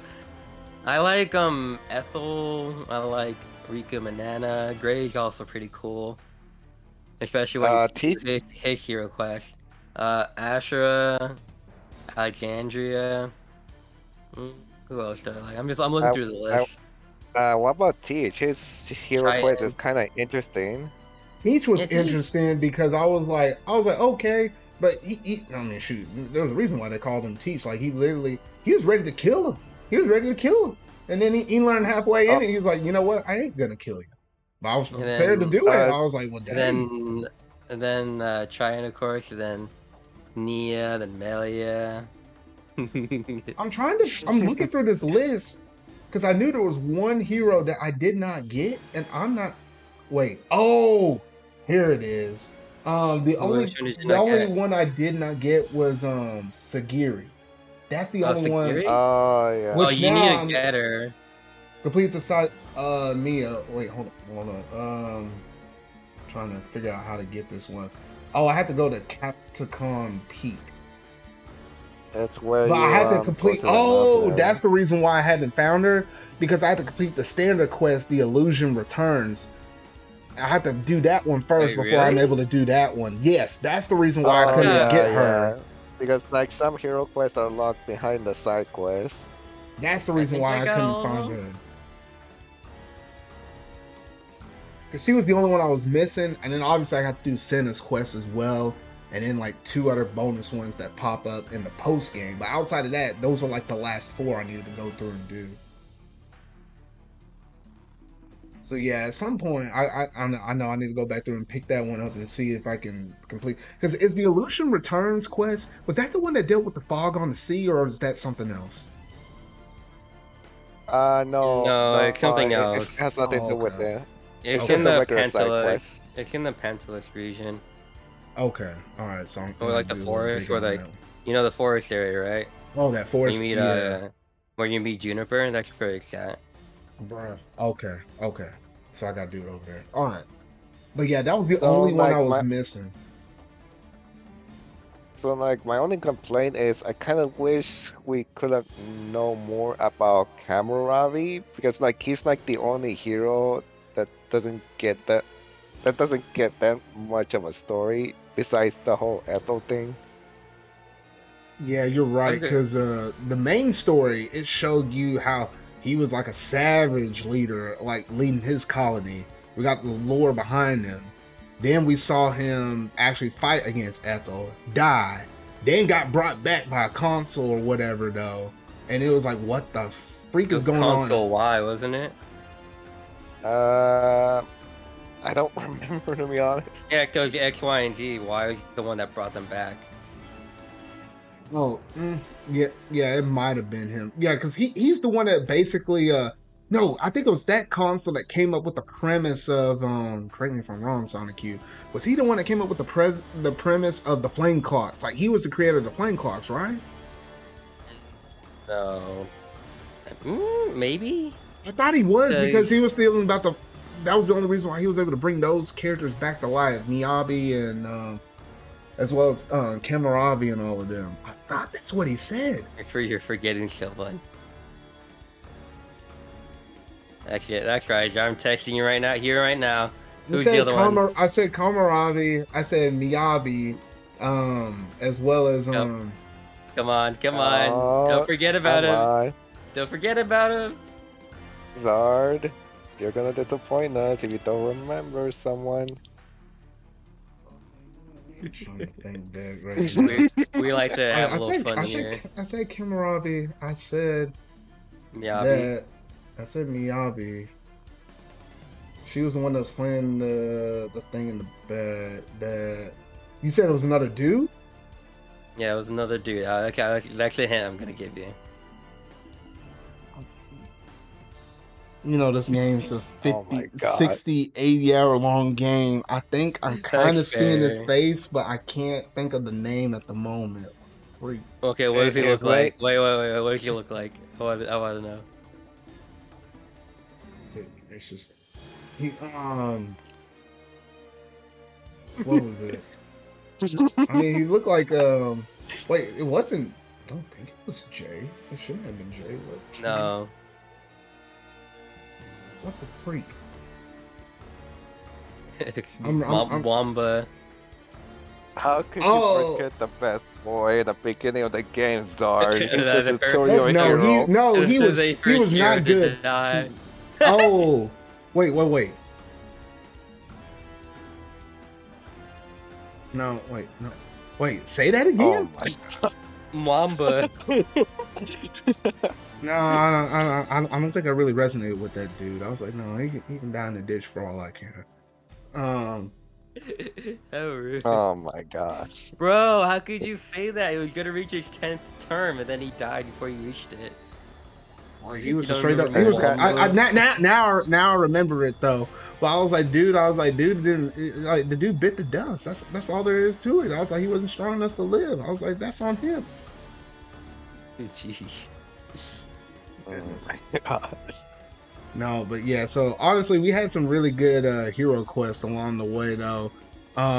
Two more things I got to talk about: Gondor as well as Monica, because Gondor's have attitude. Gondor got a potty mouth on her. I was like, Jesus. what the freak? I thought Uni was Calling bad. her- I was like, yeah, shit. calling her mom a bitch queen. It's like, Bitch jeez. queen. I was like, if I was Monica, I'll slap the living taste out of her mouth. I You I catch would've- you saying that to my mom. was about to say, I'll make that game go from T to rated M real quick. Like, oh shit. No, they're like, we have like a couple more like curse words to say. Let's just put all of them into Gondor. I was like, they were dropping like what would be F bombs up in the game though, but I guess instead of that they said No, spark. like, honestly, And I was I'm like, all, what the I'm heck? all for that. Like, I'm all for that. Like, them having their own like curse words, and then you get to like the people in the city that would know these curse words, and they say all this shit. And it's like, huh? I was like, what the heck? What's funny is like, yeah, she's worse than Uni, but Uni has some funny things to say. Like, she called Lance a Muppet, and it's like, Jesus Christ. Yeah, that's cool. Isn't it? No, Lance came back calling her a spoon. Smooth. He's like, what you Oh, say? yeah. The most British of all Xenoblade games. He's like, You what? spoon. And Lance is like, what you call me? I called you a spoon. That's what you are. He's like, that's what you are. Oh man, a British accent too. This tops everything off. It's like, oh shoot. Oh man, we'll get into it when we're talking about our favorite characters out of the original 6 though. And I also wanted to talk about Monica. Monica though. I was like, I don't think I was prepared to see this in the game though. You know how people always complaining about Xenoblade Chronicles Speaking 2? of that, no, I'm sorry. Oh. I was gonna say, like, I didn't even know Gondor was Monica's child until like until I got put like 2 and 2 together. Wait, bitch queen, is she talking about Monica? It's like, oh, they're related. What the fuck? Yeah. And then Mario came and saying like, well, you didn't know. I was about to say, yeah, I mean, figured to that be out. fair, they kind of look identical. I didn't really see that they looked So- identical. No, I kind of saw it. I mean, you're not gonna have the daughter looking exactly like the mom, but you look in the eyes, or at least one eye, because Monica's wearing the eye patch half the time. Cause like that's why I didn't put it together. Cause like because like their eyes didn't look the same. Actually, hold on. Let me bring up heroes. Monica. But yeah, 'cause I was No, like, their eyes are different. oh, they are? They have Well, different. Yeah, maybe it's different color. Gondor's a little more greener. Monica. Yeah, no, that comes. Yeah, Gondor is a little bit more greener. Honestly, I don't know. I For feel like me, the it was like the resemblance hair, has to maybe. come from like like the hair and the lips. Yeah. But Monica though. It's just I didn't put those two together because like the way Gondor just starts talking like smack to you. It's like, Jesus Christ, you would not get that from Monica. You really wouldn't. You Alright, honestly sorry, really wouldn't. I keep on cutting you off. All right. Monica though. Yeah, Monica though. Shoot, we got to talk about this one. I was honestly not prepared for this because honestly, in Xenoblade Chronicles 2, a lot of people didn't like it because of the character designs. You can look at the bust size of Mithra and Pyre and whatnot though, as well as some other revealing blades or whatever though. So I never understood why they focus so hard on that. I honestly don't know either, man. I don't know. People scared nowadays. They ain't ready for all this stuff. Anyway, the fact that they toned down a lot of it in Xenoblade Chronicles 3. And then we turn around and we get characters like Monica. Now, first I was like, "Oh, okay, she's cool. She black. She's cool. She black. She just." And then there was Monica. Yeah, she was cool and whatnot. I was like, okay, Monica's cool. She black. She just like me. All right, I see you. And then I was like, but then I saw her walking around, and I was like, wait, what? I was like, I rubbed my eyes a little bit. I was like, oh my gosh, dang! I was like, the jiggle physics in this game with Monica. I was like, oh my goodness. I was like, bruh. I thought Ethos was impressive. Then I looked at Monica, so I was like, what the heck, man? I was like, then bruh. And then it all comes together when you find out she's a mom. And I was like, what the freak? I was like, you know what? I took my hats off to the developers. I was like, not every character is like that in the game though, but between Ethel and Monica, I was like, y'all did some good work in this game. Y'all did some fine work up in this game. I had to give my credit where my credit's due at or whatever though. Some really good, nice design characters though, but Monica though. Shoot, you play the game, you know exactly what I'm talking about. Can't say how many times I did some screenshots and videos. I ain't gonna share all that mess.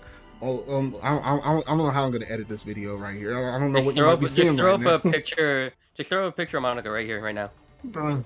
No, No, they might be getting more than the picture. then- They could be getting more than the picture. I don't know. And then zoom in on like her 2 best features, like right now. There you no, go. just no, just get a screenshot of Noah wearing Monica's outfit.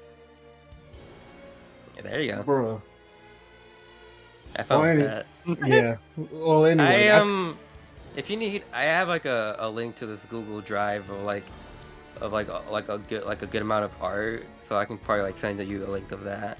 Okay, yeah, that might be appreciated. Yeah, I'll get you the link. Art. Yeah, it helps on like creating art. So, like it helps for artists that are drawing art as Xenoblade. Google Drive.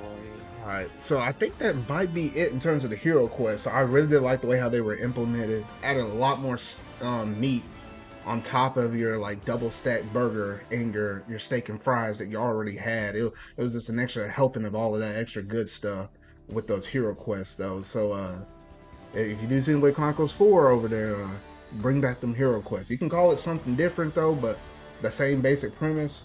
Yes, please bring that mess back. Our conviction has never been stronger.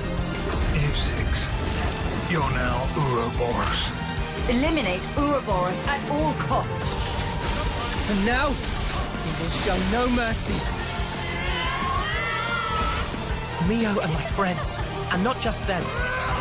Every person I have met has shaped me and changed who I am. My time left. Wouldn't want to lose track of time and just run out. I swear, I'll make you pay! Now, let's jump back to the story real quick because in terms of that chapter 5 though, this mess was trending on Twitter for 2 straight weeks. And I was on chapter 3 and I was like, what the f are these people going through in chapter 5? Yeah, no, I saw a tweet like one of the tweets like took a screenshot of chapter 5 and it said, "What's happening to Xenoblade fans right now?"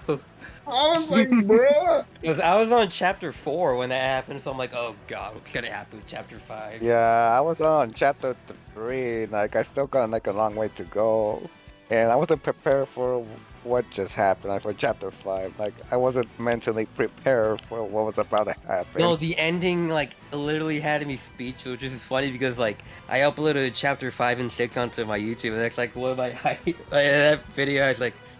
Let me look how many views that has. It had like a few hundred or something like that because I guess everybody was just wondering what happened in chapter 5. No, it has 337 views, and like the chapter 7 and ending video that I uploaded it has 417. Like these are like key moments that people like want to like, oh, how does this person react to it? Yeah. I kind of wish I was streaming because like I wish you guys could have hear me how I reacted to that, but since I got sick with COVID, I wasn't be able to do it. Like it tore my heart apart. Well, the ending just had me speechless because like, wait, did he actually? I'm like, what surprised you was the most like this was before you knew like what happened in chapter 6. It was like chapter 5 was more of a wait, did they really kill off Mio? And then like the way it ends is like, what the fuck did and just kill Noah? Like, what is going on? All right, so to provide a little more context, we want to rewind this thing back because I think at the very beginning of chapter 5, we knew at this point that we needed to rescue Gandar from the prison because we knew that Gandar. Why did I say Gandar? It's Gondor. Gondor. I was close to saying Gandalf. I was like, bruh. Yeah, you're thinking I mixed both of them up. Oh shoot! She's not this old wizard dude that hangs out with like little hobbits. Little hobbits is saying, "You shall not pass." I don't know. You shall not pass, you sparks. Spark this, spark that. Have you ever spark and get a girl before? Oh goodness! Oh man, I guess what is that could be an alternate life or whatever though for her though. But we knew we needed to bust her out of the prison camp. So we're going around in the open sea or whatever, trying to learn some information about the prison, how we can get in, get out with her or whatever though. Yeah, this cool little moment where like the character I just do not like in this game called Shania. I can't say that. I can't say that up on here. I was about to say something about her. I was about to say, No, that woman over there. There's terms that you call those kind of people though, but I ain't gonna say that. Oh my god, it should be frustrating to me to no end. Like, that's like one thing I didn't like about this game. Like, when you do eventually bust out Gondor, and then like Shania was revealed to be the traitor, it's like, yeah, okay. And then she starts talking about life. It's like, and there was that moment. It's like, what is? Well, like after like they finished speaking, I'm like, what did you say? Like I'm genuinely like confused. Like, what did you just say? I hate how they were trying to make her seem so similar to Senna, to kind of drop your guard, maybe to build some kind of relationship with Senna at the time who might have been somewhat relatable with her. But there was something that rubbed me the wrong way. Almost as soon as we met them back in the city, where, you know, like we figured out that was the resistance, that was the people resisting Mobius and whatnot though. It was some point between the second we saw her there and that she was showing us around the city to the point that we left to go out on the sea voyage. I was like, something doesn't feel right about this girl. I can't put my finger on it though. I was like, I probably want to keep an eye out on her because she's rubbing me the wrong way. And I was like, it just made me feel really itchy and almost to the point where she betrayed me. I was like, can't do that little, and I couldn't say the rest of it after that. I was like, that little, ooh. I was like, man, oh shoot. Man, I hate that woman though. But yet, for some odd reason, when you go online and stuff like that, artists love her. Like they're drawing her and all of this stuff. I was like, do they know her backstory and all that stuff? I don't know. Well, okay, I don't want to say it. I don't want to say it on the recording, so I'm not gonna say it. What? I'm not gonna say it. Just forget about it. Go on. Wait, hold on, Jard. Pause the recording real quick. No, I'm not doing that because no. We'll talk about it. We'll talk about it in off-screen lane. Write the notes. Write the notes. We'll talk about it in off-screen lane because it's gonna mess up my timings on the discussion. I want to know. You better not forget, Mario, because I will. I kind of wish I haven't seen down Damien Art. So we're doing all of that, and then the lead up to the point of where both Lance and Senna, they were about to ready to make like an ultimate sacrifice because this is at the moment where we got my revealed jaw to was dropping at that moment. They were willing to do that. Yeah, the all take out N. Who when we first looked at N, I was like, okay, that is Noah. There's no shadow of a doubt. Because now that we knew that they had multiple lives, I was like, okay, somehow, some way they branched off, and now we have two Noahs, and then it looked like we had two Mios at the same point. So I was like, I knew that was a alternate Noah or whatever though. But the fact that Senna and Lance were willing to give up their lives to take N out of the picture because they were in like a no-win situation or whatever though, I was like, dang, this is what people are talking about again with Chapter 5, right? And then you have a console pop up and split the Ouroboros form in half. And I'm like, wait, what? I was like, wait, so that wasn't it.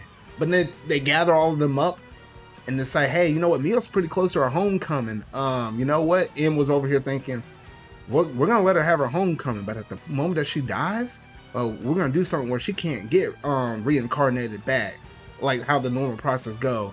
And that made Noah real mad.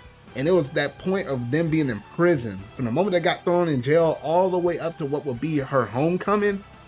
Oh man, that was some agonizing story cutscenes right there. I'll tell That's you like what. that's also like another like point to talk about. Like there was so much development for Noah to like be that way because like he like throughout the whole game like he's supposed to be this calm, collected person, but like the moment like one of his friends was in danger, Mio in this case, he went ballistic. He was punching the absolute crap out of like the cage to the point where like his like knuckles were bleeding. Yeah, I was like, what the heck?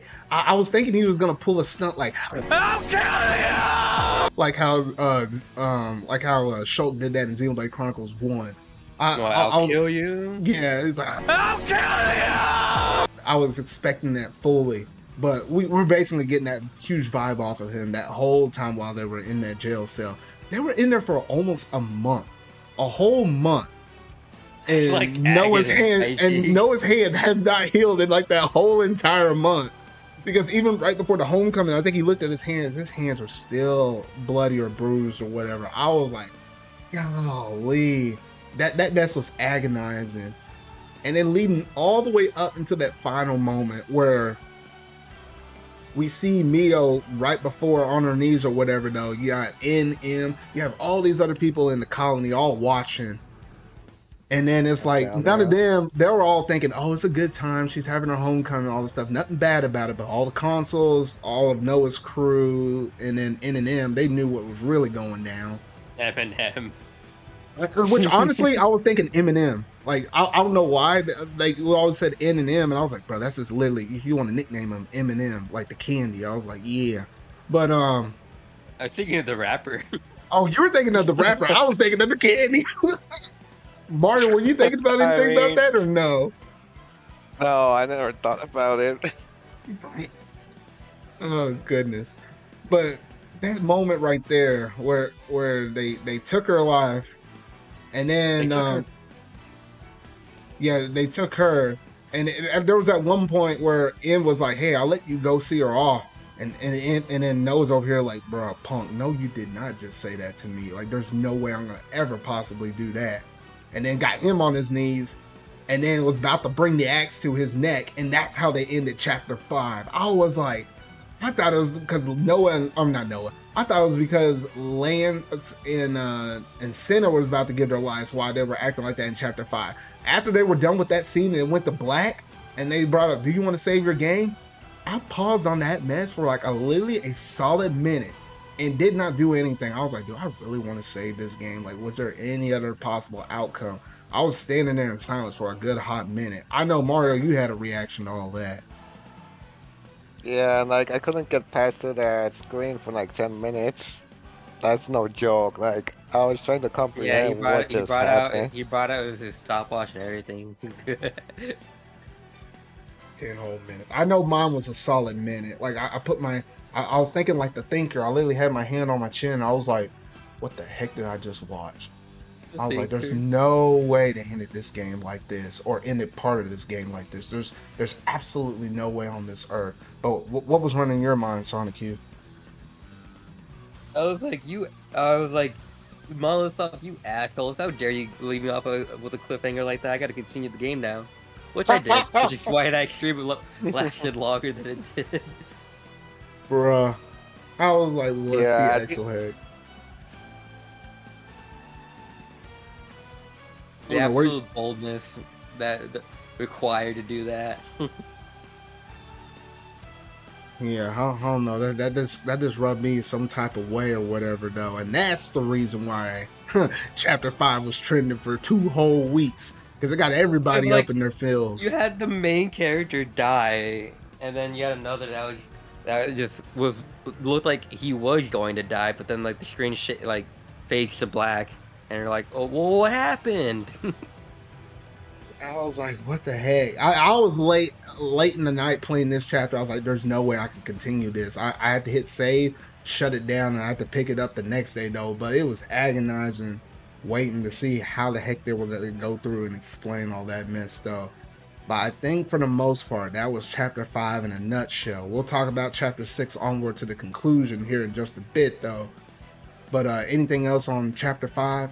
I hate when Sanaya just showed up to Noah just to see his face. Or like, oh yeah, when like he was in the jail cell and she was like, Yeah. yes, what would you look at? You're behind jail bars and I'm not. And then she was like, oh, I'm become a consul too. Dude, I just had to like die. Oh wow.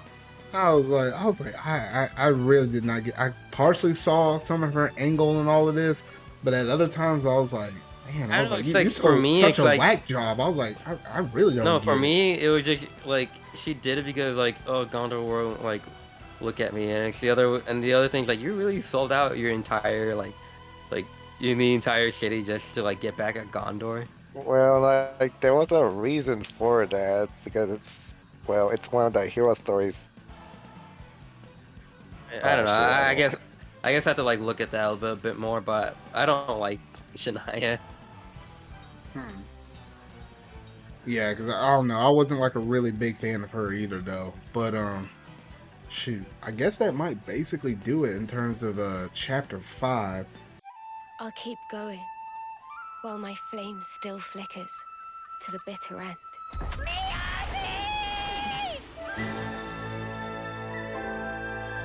3 more months, and then I'll be gone from this world. I've thought about this a lot, about what I'll leave behind. I've sent off so many who felt the same. This right here is what the world is really like. Designed to keep us shackled. If I see an enemy, I fight! Mew, on the other side, the people live hoping the same things as us. You kids don't need to be fighting each other. Not anymore. So we'll go ahead and switch it over to the character growth for the 6 main protagonists. At least by this point, by the time we hit chapter 5, there was only 2 more chapters left. There were 7 main storyline chapters that we had. So at this point, we were feeling pretty good about where we felt like where most of the characters kind of stood.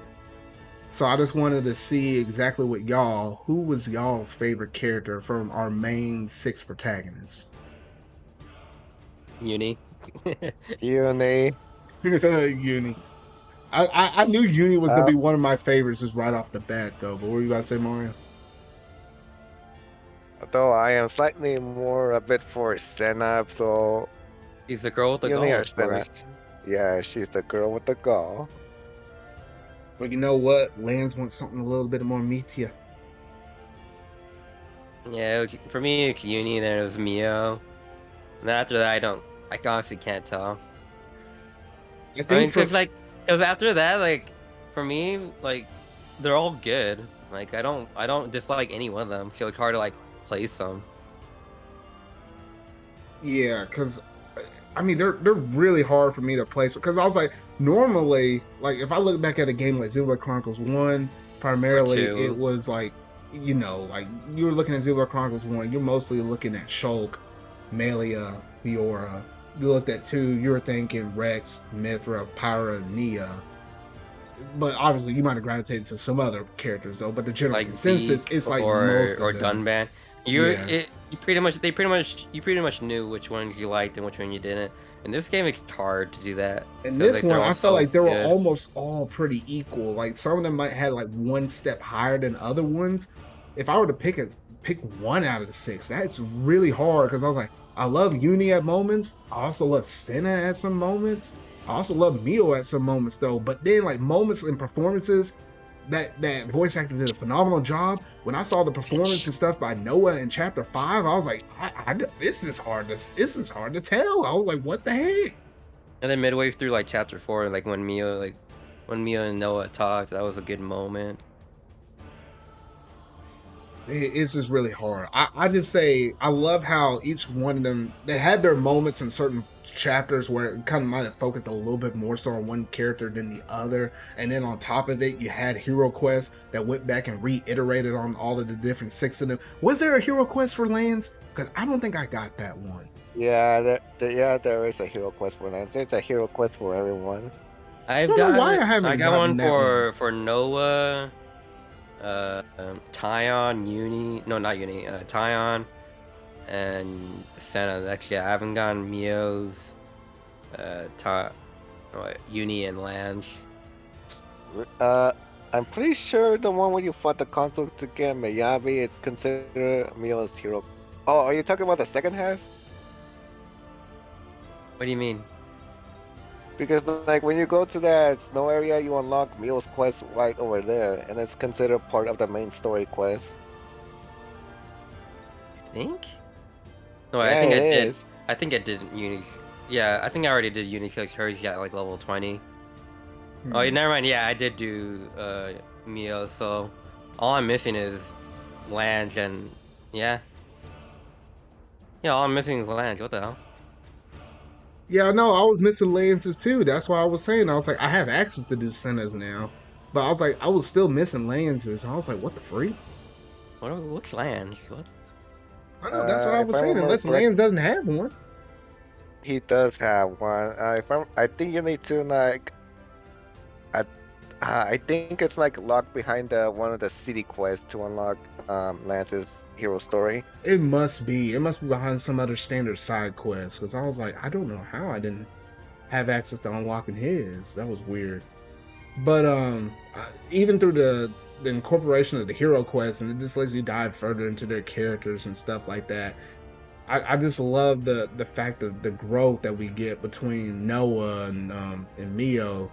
And there was like really good strong pairings between the two. Like, like you had Noah and Mia eventually that would grow compassionate towards each other, start to have like feelings of love. But it was interesting the way how that wasn't a concept when we first started the game. By the time they got introduced to the city people, within like chapter 4, they knew that, oh, you know what, it's actually possible to have a baby or whatever. No, this is the natural way how things were to be.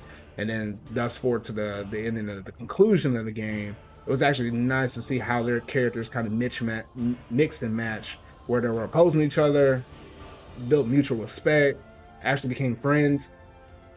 And the part that hit me kind of hard, at least with those two, the fact that they went a long stretch of the game, and I did not notice this. Let me know if y'all did. But the fact that Mio never called Noah by his name until way deep in the story. Like, did y'all notice that? Well, I've been playing for long hours, so I might not. I think I might have to go Yeah, back like, to isn't there those like a... cutscenes. No, I'm pretty sure there was a cutscene where Noah's like, that's the first time you called me by that name. Yeah, that's when I was like, wait, what? Because like there was always scenarios where they always talked, but I guess she never said his name. Yeah, I think I need to go back and look at those cutscenes again. I think it was chapter 4. It was either I think it was chapter 5.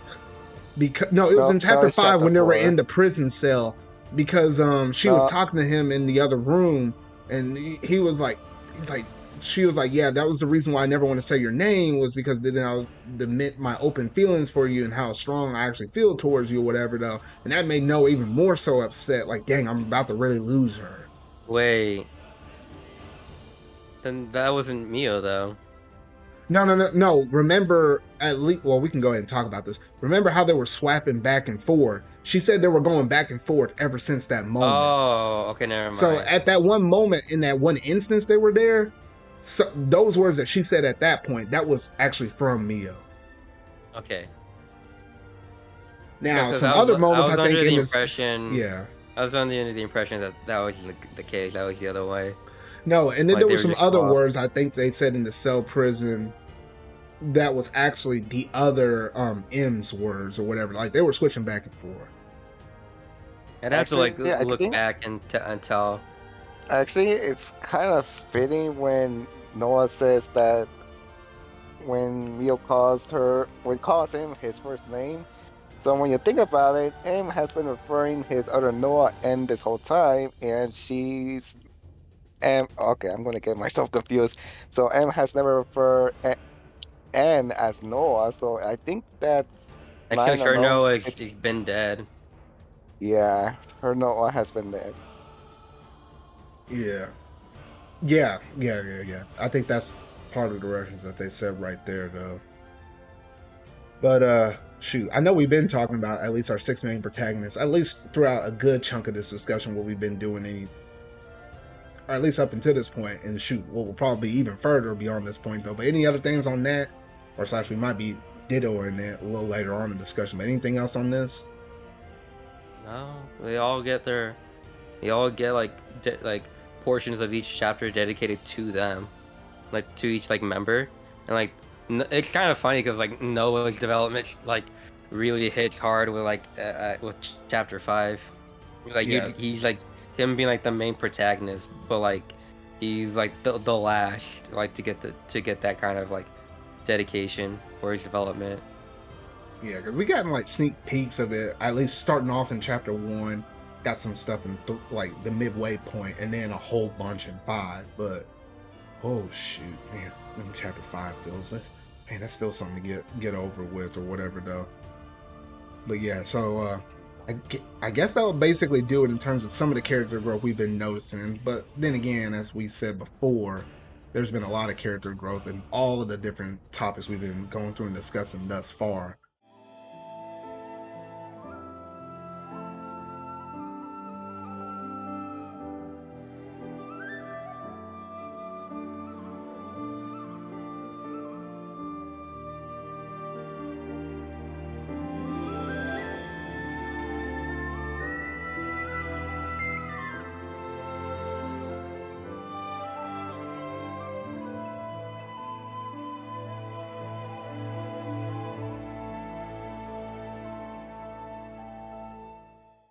So now let's go ahead and talk about that music, because the music, though, It's really good.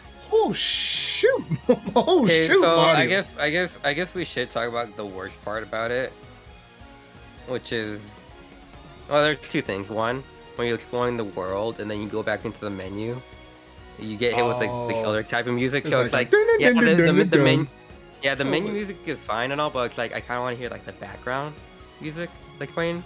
Oh And then the next thing is the chain attack music. So like say for example you're hit, like you're in like a really tense situation. It's like really dire, and then you hear the chain attack music. It's like, no, I don't want to hear that. No, like, sometimes yeah, it's good, but yeah, like yeah, it's good, but like I want to hear like the dire music that's playing, and I get what you're trying to say. Like sometimes that doesn't happen, but there are other times when it does. No, and sometimes I kind of liked it when the chain attack thing, though, because it kind of gave me that surge of energy, like, you know what, everything's gonna be all right. I'm about to kick this dude's tail or whatever, though. Sometimes I actually did like the contrast of it, though. But then sometimes, like, I get what you were saying, Sanikyu. There were some moments where it's like, okay, you kind of wish it didn't. Sometimes the game forced it where you weren't gonna get that music, and then there's other times it's like, oh man, I kind of wish.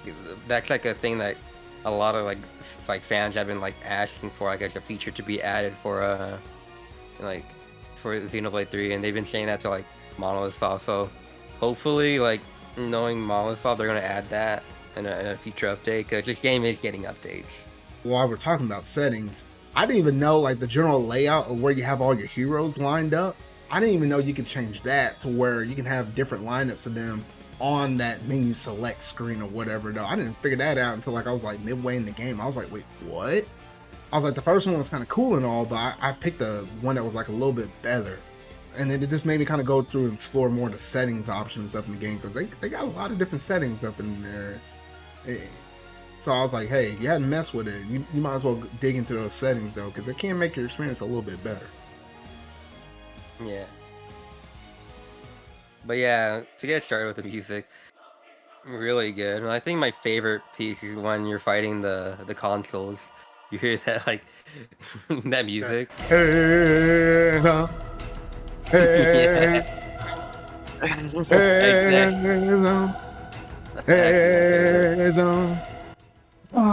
and that's all. That's all I will hum right there, though. Man, that thing right there. Holy shoot!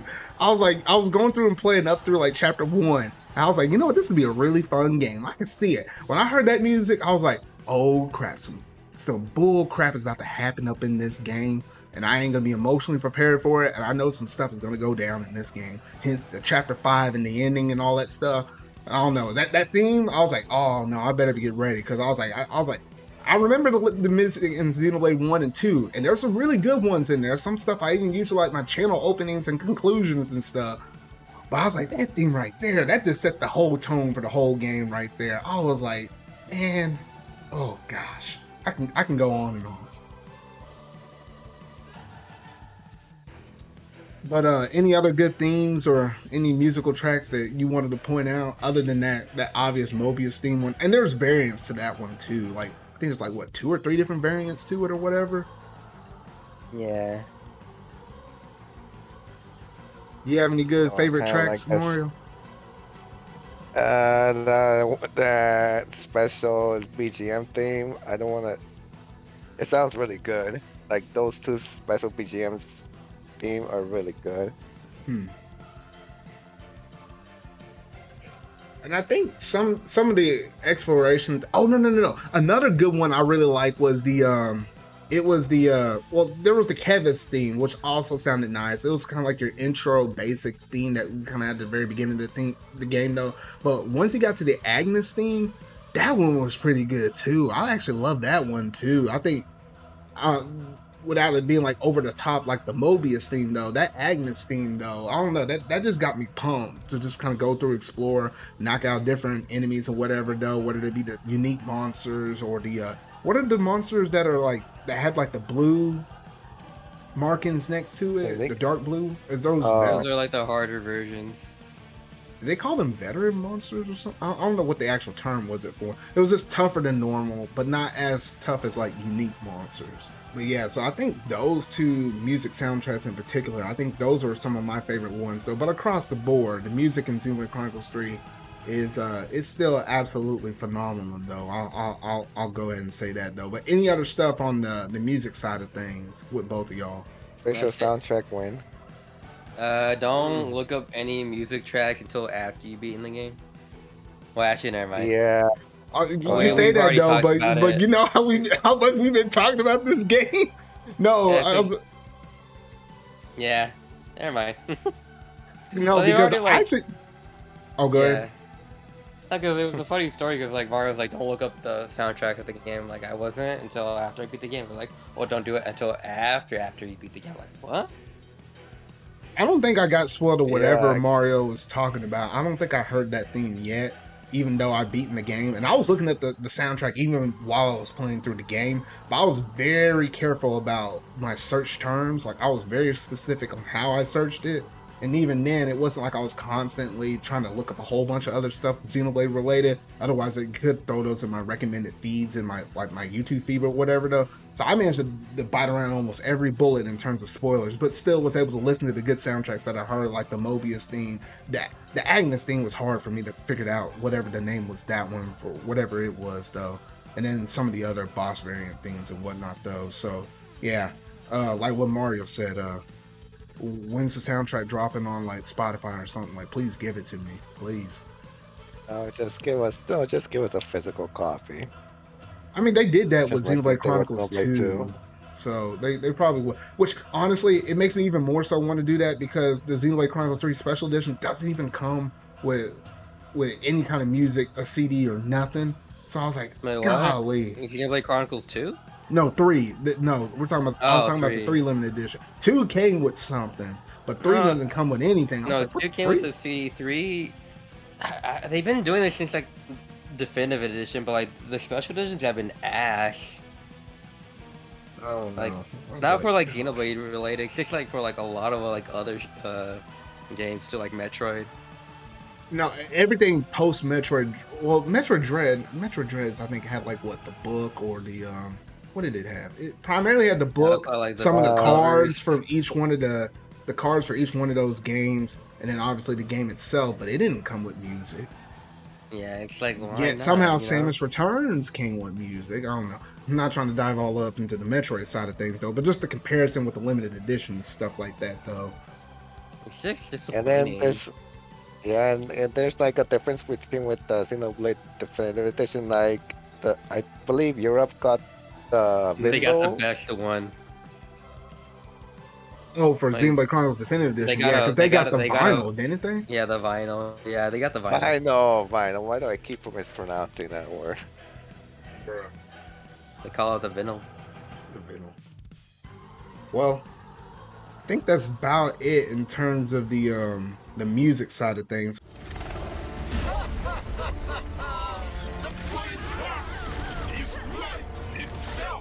If push comes to shove, do not flinch. Do whatever it takes for the greater good.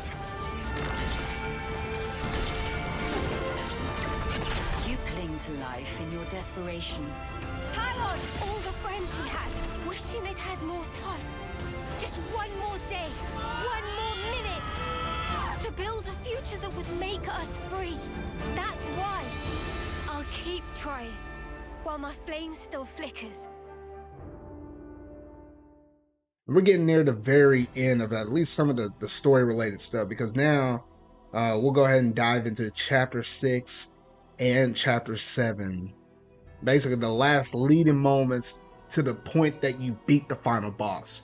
And we'll stop right there before splitting it off from the actual ending itself, though. But up until the final boss, we'll go ahead and talk about all this mess right now. Because after that cliffhanger after chapter 5, though, I was like, what the actual heck? And then you start off in like this weird old shrouded mystery, kind of going through, reflecting through your past or whatever, though. And it kind of starts to dive into the characters of N and M, who are kind of mystery characters up until that point between chapters 5 on up to this point. And then you kind of learn the crap that N had to go through and how he always wanted to do what was best for Mio, when in all actuality, he was having selfish desires and actually doing what he wanted to do for himself, because he felt like he always had the need to always have Mio right there beside him, whatever, though. And shoot, like, you know, him going through and living so many different past lives or whatever, though, he started to remember some of that stuff, though. And then it leads to the ultimate plot of meeting up with Z. I just got the hero quest for Lance. Bruh. I think you have to do like all the quests for like the city, and then you can like get him unlocked. Like you were saying, Mario. Nah, yeah. There's more out there, right? But Wait, what? What the hell is this? Hold on. Oh, yeah. Go on, sorry. Because there's a custom flame for Lance, and it's pretty interesting. Oh, so you'll be going through it, and then you start to dive a little further into M and N's character, and then you figure out that it wasn't so much of N doing what was best for M, but it was more so his selfish desires, because he always felt like he always had to be there with Mio. It almost got to such a savage point where he literally stopped calling her Mio and literally started calling her M. That's how bad like their mixed relationships kind of started to be or whatever, though. Even though Mio kind of still wanted what was best for Noah, he started making some wrong paths or whatever, though. It was kind of interesting to see how this version of Noah was actually different from the Noah that we currently know as our main protagonist, and how on earth were both of them technically sitting in the same realm and not necessarily in different past tense lives. That's the one thing I wasn't able to fully scratch my head upon. I don't know about you, Sanikyu or Mario, though. How, like, you know, how we had two Noahs and two M's in the same timeline. It made sense in their alternative lives when it was just one of them, and then they died and they got, you know, reincarnated and then lived another life. That made sense, though. But I guess the point that they had the Mobius life, then obviously they were keeping on living or whatever, though. But I was trying to remember, when was the split that happened? What do you mean, like? Or did they even explain about that split? Because you know how like N and M, that's basically Noah and Mio, like an older version of them. But then how the heck did we get two of them within the same timeline? I felt like that was one thing I wasn't fully grasping while I was playing through the story. What do you mean? What do you mean timeline? Like, no, like we know, like Noah. Like you know how and then like. Oh, go ahead. How N and M could coexist around the same time when Noah and Mio is around. I think that's what he's trying to explain. I mean, why not? There's nothing stopping them from cloning more people of the same type. I guess it's all up to, you know, Zed's decision on that, which who's a real true antagonist of the whole entire game, the in-game boss. I guess I guess it was like up another to way of him. looking at it, because like they're technically not Noah and Mio. They're consoles. They're not like humans anymore. Yeah, they're consoles now, but they were human at one point. They used to be Noah and Mio. Yeah. Which is why Mio doesn't. That's why she's not called Mio. She's called M, and the other's called N. Yeah, and literally all this time, you know, Mio just really wanted to be called Mio again, and not just some letter on the alphabet or whatever. Though Yeah. it was kind of a heart touching moment, literally, when she had to break all that mess down, though. But yeah, so we went through all of that kind of stuff, and then we figured out the way how they cheated death was literally because M and Mio literally switched at the point of death, because that's all Mio wanted at that point, or old Mio, should I say, or M, was she just wanted to kind of conclude her life. Like, it wasn't meant for them to live on this long and kind of go through some of the suffering that she actually went through. She wanted all to kind of come to a conclusion, and thus taking Mio's spot was her way kind of out of that situation. Meanwhile, and kind of showing himself. Yeah, it's showing N. It's trying to stop. It's like, yeah, I was like, this is not what I desire. It's kind of what you desire. And it was your selfish, you know, motivation, plot, and all this stuff, choosing wrong decisions and all of this stuff. Like, there was a better way of going about this. And even then, those decisions all stemmed from the fact of he couldn't find a way to beat Zed no matter which life he was living in. But he eventually gave in and gave up. And that's the moral of the story. It's like, you don't give up no matter how bad things gonna get or whatever, though. But yeah, so there was a way to retcon this. Thankfully, Mio managed to live through all of this. You know, no one then fights back. They break out of there. That crazy old witch, she kills her own self. I was like, good riddance. Get out of here. Get out of my game. I don't even want to look at your horrific face anymore. Whatever, though. Yeah, so she was out of there and whatnot, though. And then it was interesting because you literally had Mio with long hair and short hair versions or whatever, though, or at least she was long hair. She literally was like, you know, basically had M's body or whatever, though. And that was a question I think I asked you, Sanikyu, about this, but I didn't think I asked Mario about this. Did you leave Mio with long hair or short hair? Short hair. Okay, because me and Sanikyu left it with long, but then I think at one point Sanikyu switched it back to short, but I kept it long. So he did a bit of both. You went short and I went long. I kind of go in between every now and then. Although I definitely prefer the short-haired one. I was about to say, I was like, the short hair one was nice and stuff, but then when I saw her with the long hair, I was like, I don't know if I like this or not. But then when I saw her in the cutscenes, I was like, wait a minute now. And the more and more I saw her after that point, the more I got used to her, and I was like, you know what, it kind of felt good for her to look like that, because then it kind of shows the character growth that Mio actually went through. In comparison, it's just the same old Mio, because technically that's Mio in a whole nother body. So at least with the long hair, that's kind of reminding me of that constantly. And plus, in some of those cutscenes, ooh, she looked fine up in those. Like, good gracious. No, I better not go off on that deep end though. But needless to say, the long hair version and short hair, they both look good. So I think that was most of chapter 6. We're just kind of getting ready to saddle up for like the all-out war that we're going to have against Zed. And we figured out, we freed at this point Nia. We freed Nia from a long-awaited sleep. The real Nia. I was like, oh, thank goodness. I don't know about y'all though, but I was like, Nia in Xenblade Chronicles 2 was one thing. I saw Nia in this game. I was like, dang. I was like, I don't know what she'd been doing over. I was like, she looked way finer than what she did in Xenblade Chronicles 2. I was like, what the heck? It's because she's in her true form. You have to remember, like, she, like, when she was a driver, she was essentially just hiding who she really was, which is why it's such a beautiful moment in 2 when she says, "I'm done hiding." Yeah. And then it's just basically her blade form, but then ageified that. And I was like, you know what? She looked real good now. I was like, oh, shoot. So yeah, so we got her. We figured out the whole premise and backstory about the world of Xenoblade Chronicles 1 and 2 and how they basically merged, because there was a point where they actually were split.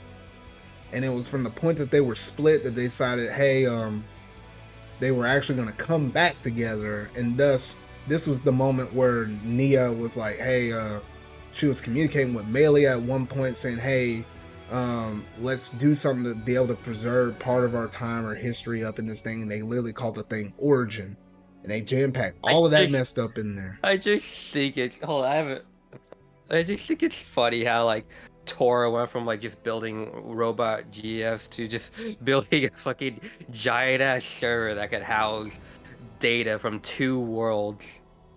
Like what the hell? I don't know, man. That dude is all over the place. That dude is like on another level, just being a straight up like genius. Yeah, and the fact that I guess Nia and Melia knew enough about it, or I guess were taught enough about it to be able to know and control and all that stuff about it, though. And then you basically learn the only reason why this whole world is like this was because Zed, who's a person but not really a person, was like it's weird how he's like a person but also a concept of a whole bunch of thoughts, where it's like and we kind of alluded to this term, the now is what they call it, basically the present time of where they're at right now, because the world we're living in right now is literally like a split in time, where it was like, you know what, right before these 2 worlds were about to merge, we basically stopped time. We're living in the now moment, and Zed was basically using Origin to basically control it and thus the world and everything else around it. That's kind of essentially making him like a god. How, you know, that term ain't new to us with Xenoblade Chronicles. Like Xenoblade Chronicles 1, we literally killed the dude. But it was kind of interesting how they kind of set all of that mess up. I don't know about y'all, if y'all realize this or not though, but Zed, you know, literally Z, I don't know why, but I was thinking, was that code name for like Zanza back in Xenoblade Chronicles 1, even though his real name was Klaus, and like the origin stuff that was explained in Xenoblade Chronicles 2, but I thought it was kind of playing off of that. Did y'all get that same kind of vibe or no? Yeah, I got the same kind of vibe. Like I was expecting, like, no, like I remember watching Sanikyu's stream and he's thinking creepy Sansa, and I wasn't the only one who's been thinking of that. That Steve, could have been Sansa. Oh, were you about to say something, Sanikyu?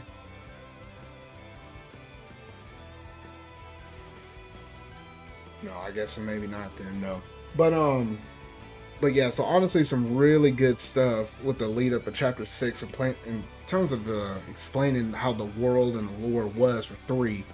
And that led us all the way up to that final epic conclusion where they made their all-out assault. They're like, you know what, we're going to do this thing right here and now. We're going to stop Zed and all of this stuff, though. They literally got in the ship. They raided it. You had every other colony around the whole area. Because, like, the map was, like, basically a big circle ring around the sea that was, like, in the open middle, though. And Origin was literally there in the center the whole time, but it was, like, covered up by what was, like, considered, like, a bunch of clouds, whatever, over the sea. Hence, like, the Cloud Sea reference that you normally had in Xenoblade Chronicles 2 and whatnot, though. But, they made that all-out attack and that all-out assault, though, and that basically led to some final moments of them challenging Zed. You know, of course, they had to knock out a couple of Mobiuses along the way. Some of them that were actually tied to hero quests that you probably didn't even know about unless you actually went out the way to do some of the hero quests and whatnot, though. But that final boss, though, oh shoot, that character, though, he was something else. He was something else. He wasn't cocky, but he knew he had the power to do whatever he wanted to do. Like, he felt like he had a firm grasp on everything, though. And I don't know about y'all during that final boss fight. What was it? That was a 5-phase boss fight, if I remember right. Correct me if I'm wrong. Honestly, like the part about that fight is like I did not like the beginning of that fight. Fighting on like the in front of the movie theater screen and whatnot. Yeah, though. I did not like that part. No, yeah, I didn't like that whenever you put all them buffs on you, or debuffs. Like, for example, there was like one part where it was like freezing cold and everybody moved really slow. I was like, what the heck? I was like, I wasn't really struggling on it. Luckily, I got past that phase on the first go, but I don't know about y'all, but I was like, I didn't really struggle on it. It's just like, there was a part where like, for some reason, my characters were following me, even though I didn't tell them to do that. Well, I probably did. I probably forgot to like switch them back. Yeah. Well, like, yeah, I essentially go just on. they wouldn't like attack. I'm like wondering like what's going on. I'm right in front of like Zed, so why aren't they attacking? I'm like, oh my god. And honestly, I probably would have died had I not noticed. Yeah, you probably would have. Just thinking about that though. Um, but yeah, so it was interesting how many different phases were in there. I think the big cap off moment right there was the fact that when you were fighting him, I think it was like what phase number 3 or 4 or something like that. All the heroes that you managed to go through and play through the game and actually complete them, they all showed up at one part and they were all helping you fight the final boss at that moment. I was like, okay, now that's kind of sick right there. I was so happy when Nia and Melee joined in.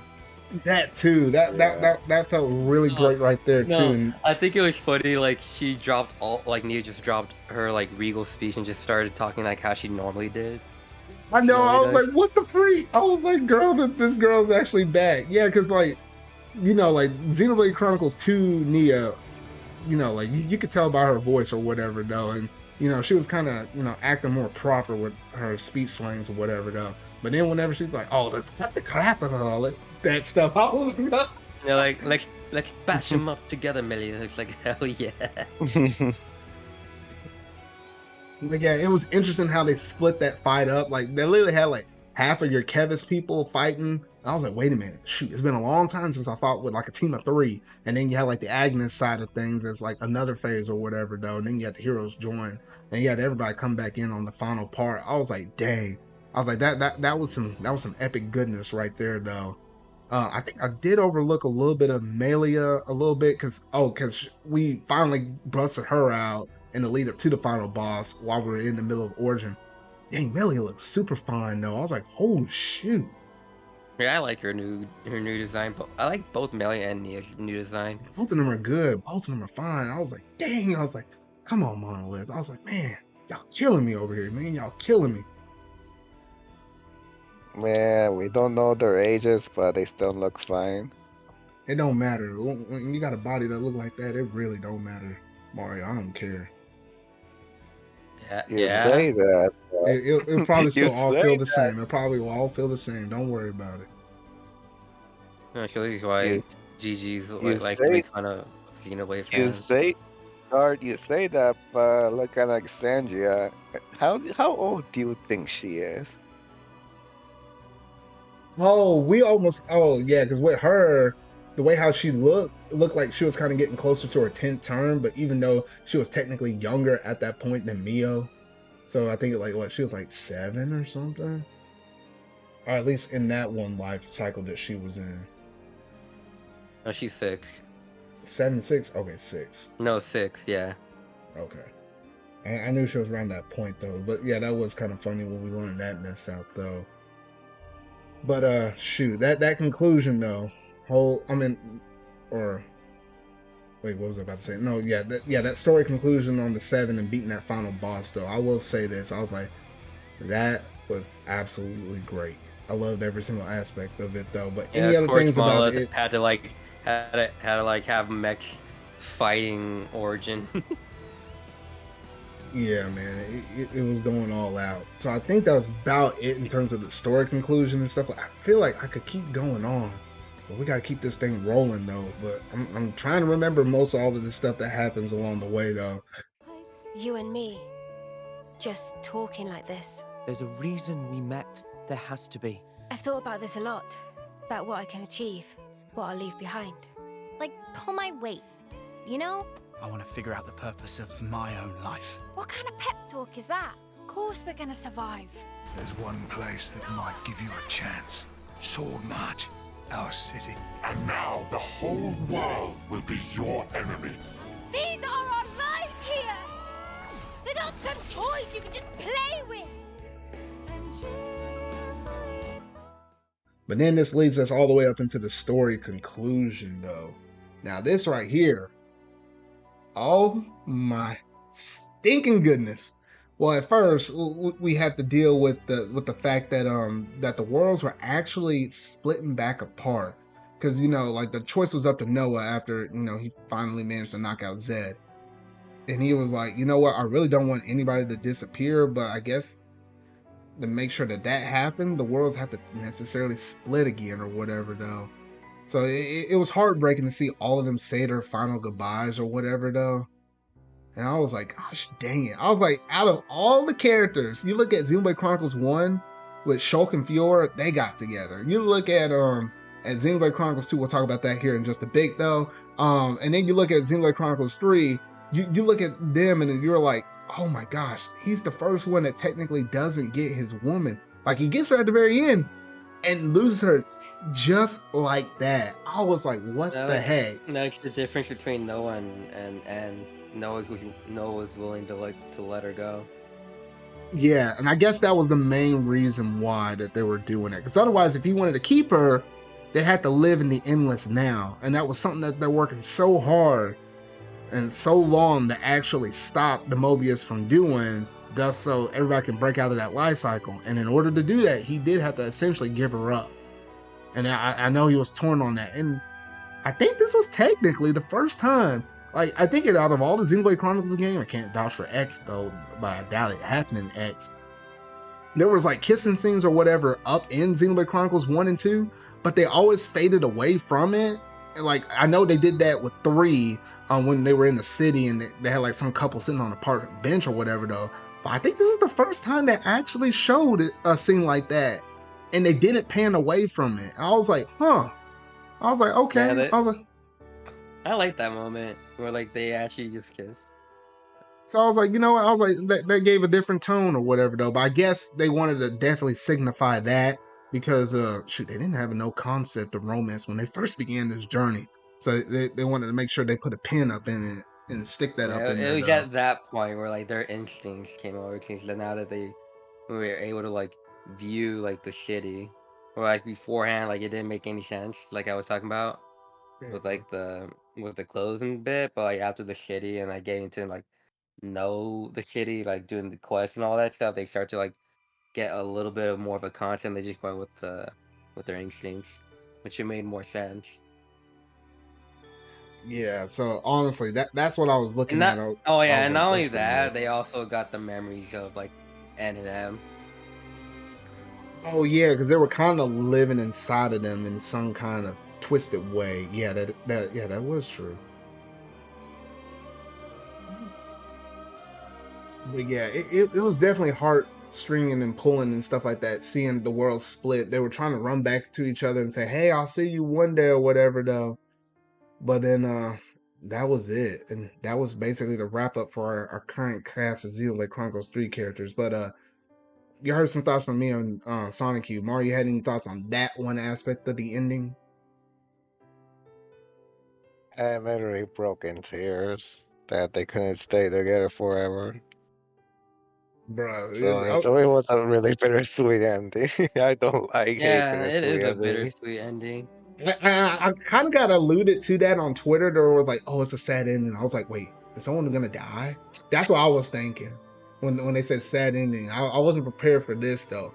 However, I like how you said, Mario, you were crying though, because then after that, while the worlds were still splitting, it didn't hit me until a split second later, because then we saw a scene where Melia was like, you know what, thank you for all the support. She dropped down a little thing and you saw Shulk's blade right there. I was like, what the heck? And immediately, the Monado. And then I was like, and then immediately after that, you saw Nia over there and you see another thing drop, and then you see Taffy running over here from the edge of the corner. I was like, what the actual heck? And then I look over there and they pan over there. They pan over there into a picture frame. I was like, oh man, there's all my characters. But then I look on the front row, and then I see over there, I see on the left hand side, I see Mithra. In the center, I see Pyra, and over to the right, I see Nia, whatever though. I was like, oh, okay, got all of the 3 right there. And then I looked at what they were holding. A baby in each one of those women's arms. I was like, what the freak? And I looked up and I was like, that's the part. I jumped out of my chair. I kicked it behind me and I let out a yell, but I couldn't yell really loud and I covered my mouth. I was like, what the freak? And then that's where I started tearing up right there. That part just hit me hard. And then just seeing the rest of them, Zeke, Morag, and all the rest of them, I was like, what the freak? No, it's funny too because Yeah, Rex really meant it when he said, I love you and all you guys. Well, I thought that dude was playing. Like we all thought he was talking the friendship game. No, that dude, shoot. Even like when like even then, because like I was talking to Sonic, like no, Rex definitely knew what he was saying in that moment because he can't really just drop everything and do that at that moment because they were fighting a bunch of like copies of Adam. Adam. Yeah, thank you. And that's not like the moment to say that kind of like stuff because that's like really heavy stuff. Really heavy stuff, yeah. And I was like, what the actual heck? So And there I was like like a voice line of like Rex talking to Nia, like he's like, so Nia, about that moment, and she's like, oh what? Oh, we'll talk about that later. Yeah. And I was like, I like how people were talking about Xenoblade Chronicles 2 was too anime. And I was like, man, show one up every person that was talking about his game right there. No, he had a legit moment. He had a legit three women, three different kids with each one of them. I was like, this punk over here. It's not really a harem, it's more of a polyamorous relationship. I was like, what the heck? I was like, oh, goodness. Oh yeah, speaking of that, like I remember talking to Sonic how like, no, they all got together at the end of Xenoblade Chronicles 2, and he was like, how? And I told him You about showed like the picture? the title. No, not that. The title screen of Xenoblade Chronicles 2, how they're all holding hands. Oh yeah, that. And I was like telling him it's pretty obvious that they got together. He's like, I don't know. And then lo and behold, this happens. No, you should wait. You should show him. Wait, 'cause if he doesn't care about spoilers, you literally should show him No, he a doesn't. No, picture I've already of showed him. that. He doesn't care. Oh yeah, show him a picture of that scene in Xenoblade Chronicles 2 with the title screen, and then show them with the babies at the end. You'd be like, gosh dang. But anyway, no, Matt respects my boy over there, Rex. I was like, I see you, man. I see you. No, that dude looked like a straight Chad at the end of it. At the end of that picture, I was like, golly, man. Yeah, because he grew up. He was 15. I know. Eventually too. So he was probably like, I would imagine like at least probably 25 or something in that photo. That's what he kind of looked like. But I was like, man, I don't know. But Mario, what was running your mind when you saw those two moments? Unless you died out. Oh wait, what were we talking? What were we talking No, about? I was talking about Sorry. those moments where we saw the Monado with Melia, and then you saw Poppy pop out with Nia, as well as that photo or that picture frame with everybody else of the Xenoblade Chronicles 2 cast. Okay, so do you guys remember that line from Xenoblade 2 where Poppy mentioned that what if she becomes a weapon? I think I remember. Like, I think it happens around when you're in the when you're in the city ruins underneath the cloud sea. That's where Yeah, when asks she's talking Mithra, with Mithra. Yeah. So yeah, so she basically became a weapon and so charging the Agnes. Wow, what was that? No, not the. Was it the Agnes castle that became a mech, or was it the one place where Neo got awakened? No, it's the one. No, are you talking about the mech that shows up in the end? Yeah. No, that mech is Yeah. it was both the palace that Neo is in and the Agnes castle because they combined. Yeah. Because so she's basically Neo was using her to charge up her mech. So I guess Bucky probably became a weapon at the end. Well, for good. But yeah. Yeah. So like when I first saw that Monolo replica, I nearly freaked out. Like you could actually visit that room in the Kevis castle. You just need to like go through a certain door in there to access it there, and you'll see the painting of the I don't remember the name of the location where that. I think it's called Earthel Sea. I want to say. Earth Sea. Yeah, Earth Sea. Yeah, so I think for the most part, that pretty much wraps up the ending of Xenoblade Chronicles 3 in a nutshell. We knew that the worlds both separated out and all that mess though, so that's basically it in terms of all the story that we gotten from all of it though. hard to go through and cover every little bit. I'm looking at the discussion time where we're at right now. We're roughly at like the 2.5 hour mark right here. Like when we say big fat review, I mean the big fat review. I'm gonna hate probably going through and editing this crap though. But anyway though, so that's almost it for all of the story stuff though. So we're almost in the part where we're gonna wrap everything up though. Another new symbol's appeared on the Monado. You will never take her! We have to fight so we can go on living. Our overall thoughts on Xenblade Chronicles 3. I guess we can do a score of 10, like out of it, like 10.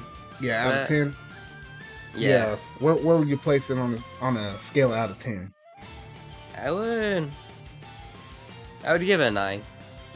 Of course, I am saying like this is like launch, so this is subjected to change when like after like all the post stuff comes out for the DLC. Yeah, which makes sense. What about you, Mario? Yeah, same for Sanikyu, 9 out of 10. Okay. I was about to say I was about to give it a 9 as well though, because there's only like I guess we're all nitpicks. because like there's some nitpicks about this game, like how I was talking about in the beginning, and then the shops and all that stuff. There's some nitpicks here and there. And then also one other thing I wanted to talk about was where do you think this ranks up with the other 2 games in the Xenoblade Chronicles series? Are we like doing it like personally, or like personally, or like objective? I mean, it could be a fusion of both of them. Like whether it's when you factor in the gameplay and the story for all 3 of these games, you personally, where does Xenoblade 3 stack in comparison to 1 and 2? So like personally, like objectively, I'm just gonna say like 1, 3, and 2. Personally. Wait, you say 1, 3, and 2. Wait, which one? 1 being the best? Like objectively, no, like objectively, like 1 being the best. Like obviously the comment's not as like as good as 3 and 2. I'm just saying 1 had the best story. Like that's for like, and then 3 also is up there than 2. Personally, it's 2, 1, and 3. I'm not saying 3 is the worst. I'm just saying I like these other 2 a little bit more. Okay. It's gonna be hard for me. It's gonna be hard for me to rank them. The reason why I ranked 3 like that low is not because it's bad or anything. It's just that it takes a lot from like 2 and 1, and with that being said, like there's like a lot like, oh, I recognize this from 1, I recognize from this from 2. It has some like themes from 2, has themes from 1.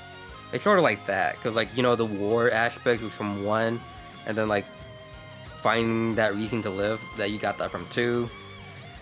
Like, so it's 3 is like a perfect combination of like 1 and 2. It's like the best of both of them. But like that's also like to its own detriment, if that makes any sense, because I've already played 1 and 2. I don't know, it's hard for me to explain, but that's just how I feel about it. I'm not saying 3 is bad.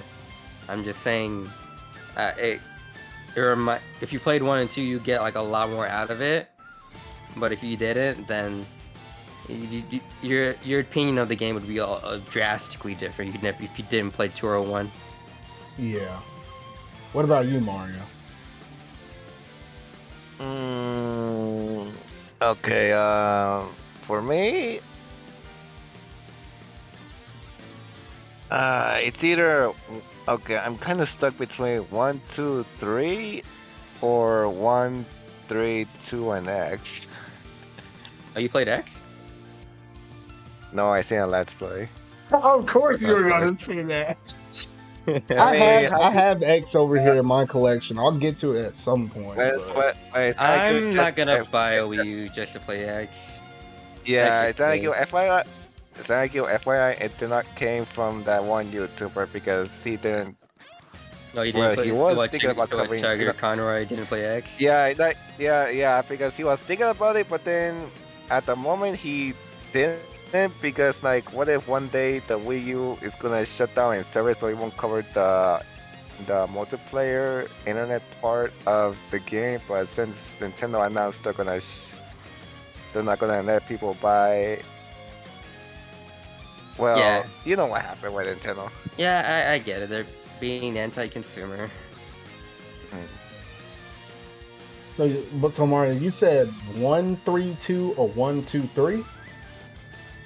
Yeah, it's either one. I mean, I cannot decide. They're really good games. Personally, like when it came to my personal list, I was biased because like 2's definitely my favorite.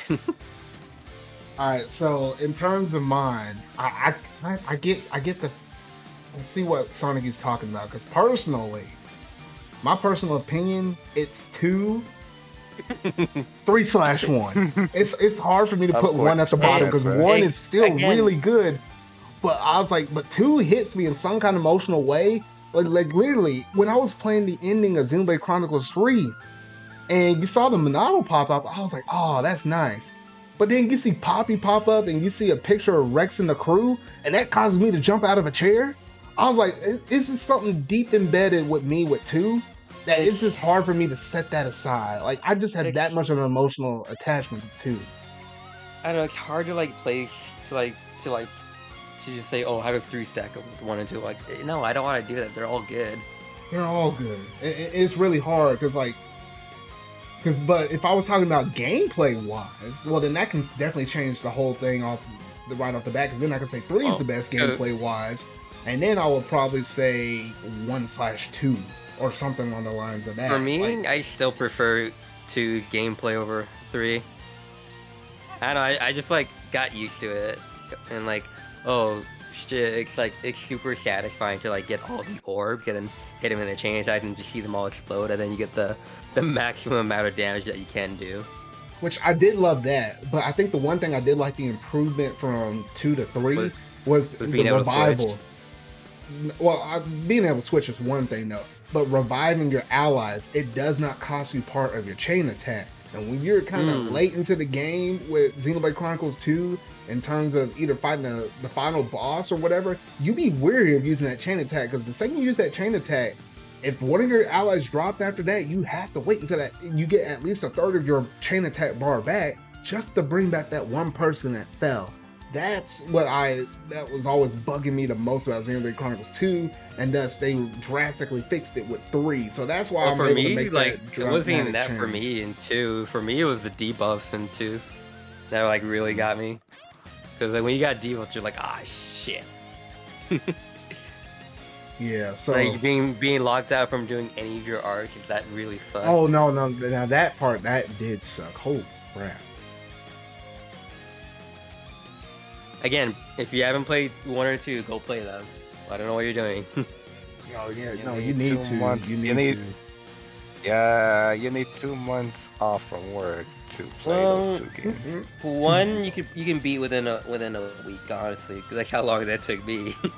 2, well, then again, were you fully playing that all the time and not actually sleeping? I slept. But like, should I say not actually working, but well, it's not really working. I took those days off. Well, there you go. No, because let it be known, Mario basically beat the story of Xenoblade Chronicles 3 in 1 week. Sanikyu, it took you 2 weeks? A little bit more. No, not 2 weeks. Week and a half? Actually, let me just check my channel real quick. For me, it took 3 weeks, and that was me putting a good chunk of time in, at least a couple hours a day. And that was like with me working and stuff. I didn't take any time off. So if you're dedicated and you're willing to put like a couple hours a day or whatever though. Okay. I mean, on launch day, I put like 6 hours in, but I put 12 hours on launch. I put 6 hours on launch. Okay, I first played this game July 30th, and let's see. Okay, so July 30th to August 9th. I'm check the calendar. I'm looking at that. I'm like, well, so July. That's about a week and a half. Yeah, a little over a week. A little over a week. Yeah, so that's what it is. So for most average people, this is basically, how many hours did it take me to beat? It took me somewhere between 60 and 70 hours So for the average person, it's going to take you about a month to go through and beat this game, or beat this game, Xenoblade Chronicles 3, or slash even 1 and 2, still roughly the same amount of time. It takes about a month or so with your big JRPG 60-hour games. Also depends on how many side quests you're trying to do and all that stuff, yada yada yada though. Otherwise you'd be up in the hundreds of hours like Mario though. But overall, this game was phenomenal. Freaking incredible. And I think we try to lay most of it out here on the plate where y'all are able to digest this whole entire thing though. A lot of good stuff in this game. It is an end of what could be considered as like an episodic era where Xenoblade Chronicles 1, 2, and 3, between all this lore, like we saw the way I was established within 2, with Klaus, you know, having to split the worlds into 2 different ones between the Xeno 1 and Xeno 2 worlds. We got to see Shulk kill a god at the end of 1, and we got to see Rex over here defeat a mech that can destroy the world easily. Yeah, and put all of Malice's plans to, you know, for all of them. Thus, their worlds were calm. They were about to fuse together. Hence, now we got the story with Noah and Mio. They fell Zed, stopped him, stopped which the was the now. concept of like all the people's like despair. Yeah, the concept of the despair flowing into one person. So it was like a mix of... it wasn't a person. He's a literal concept. I talked about this a little bit earlier though, because when I think they were talking to Nia, they were like what was he? And he's like a person. It's like that's not necessarily right, but then it's like a combination of thoughts, and that's not necessarily right. So they implied that he was a combination of 2 different things, both a person but also having the thoughts and wills of all the other people. So it was a fusion of the thing. Hence, he was not either one or the other. But it was an interesting character nonetheless because of that. And then fell him separated both the worlds out, and that's basically the end of the Xenoblade Chronicles story between 1, 2, and 3. Well, then also could have mentioned Torna a little bit because that was pre-events of the origin to the lead up to 2. But yeah, so out of all of those 3 primary games, it's an end of an era. It kind of brings up where the future of Xenoblade Chronicles could go in the future though. But I'm thinking they're gonna pull. This is literally Nintendo's Final Fantasy.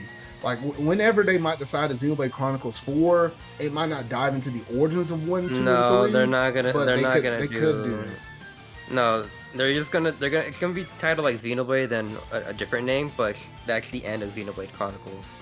Yeah, they could do Xenoblade something else, or they could keep going with Chronicles. I don't know. I mean, it's because like the creator said, no, that's it. We're done with Xenoblade Chronicles. Because it's the end of because he pretty much said that's the end of Klaus's experiment. So it can be like Xenoblade and then like a different like name title or whatever. Because he said it's not the end of Xenoblade. It's the end of Chronicles. So I'm guessing like for the future, there's still some stories to tell in the world of Kevis and the world of Agnes. I'm just calling it those 2. Yeah. Well, where does that lead X to? Where does that lead Xenoblade X to? That's the lost child that we don't like to talk about, Mario. X is non-canon. It's a side game. Yeah, that's the lost child we don't like to talk about that much. It's just there. It's just kind of chilling. Wait, what was it called? The world of... I'm trying to remember the true names. The world of Bionic and then the world of Ulrich, which is why you got Ionius. Oh, I never noticed it. I never noticed that. Yeah. Yeah, so I guess for the most part, that might be it in terms of all of our stuff that we have to say about Xenoblade Chronicles 3. But any last thoughts, Mario, on your experience with 3, or any last parting words on 3? Play the game.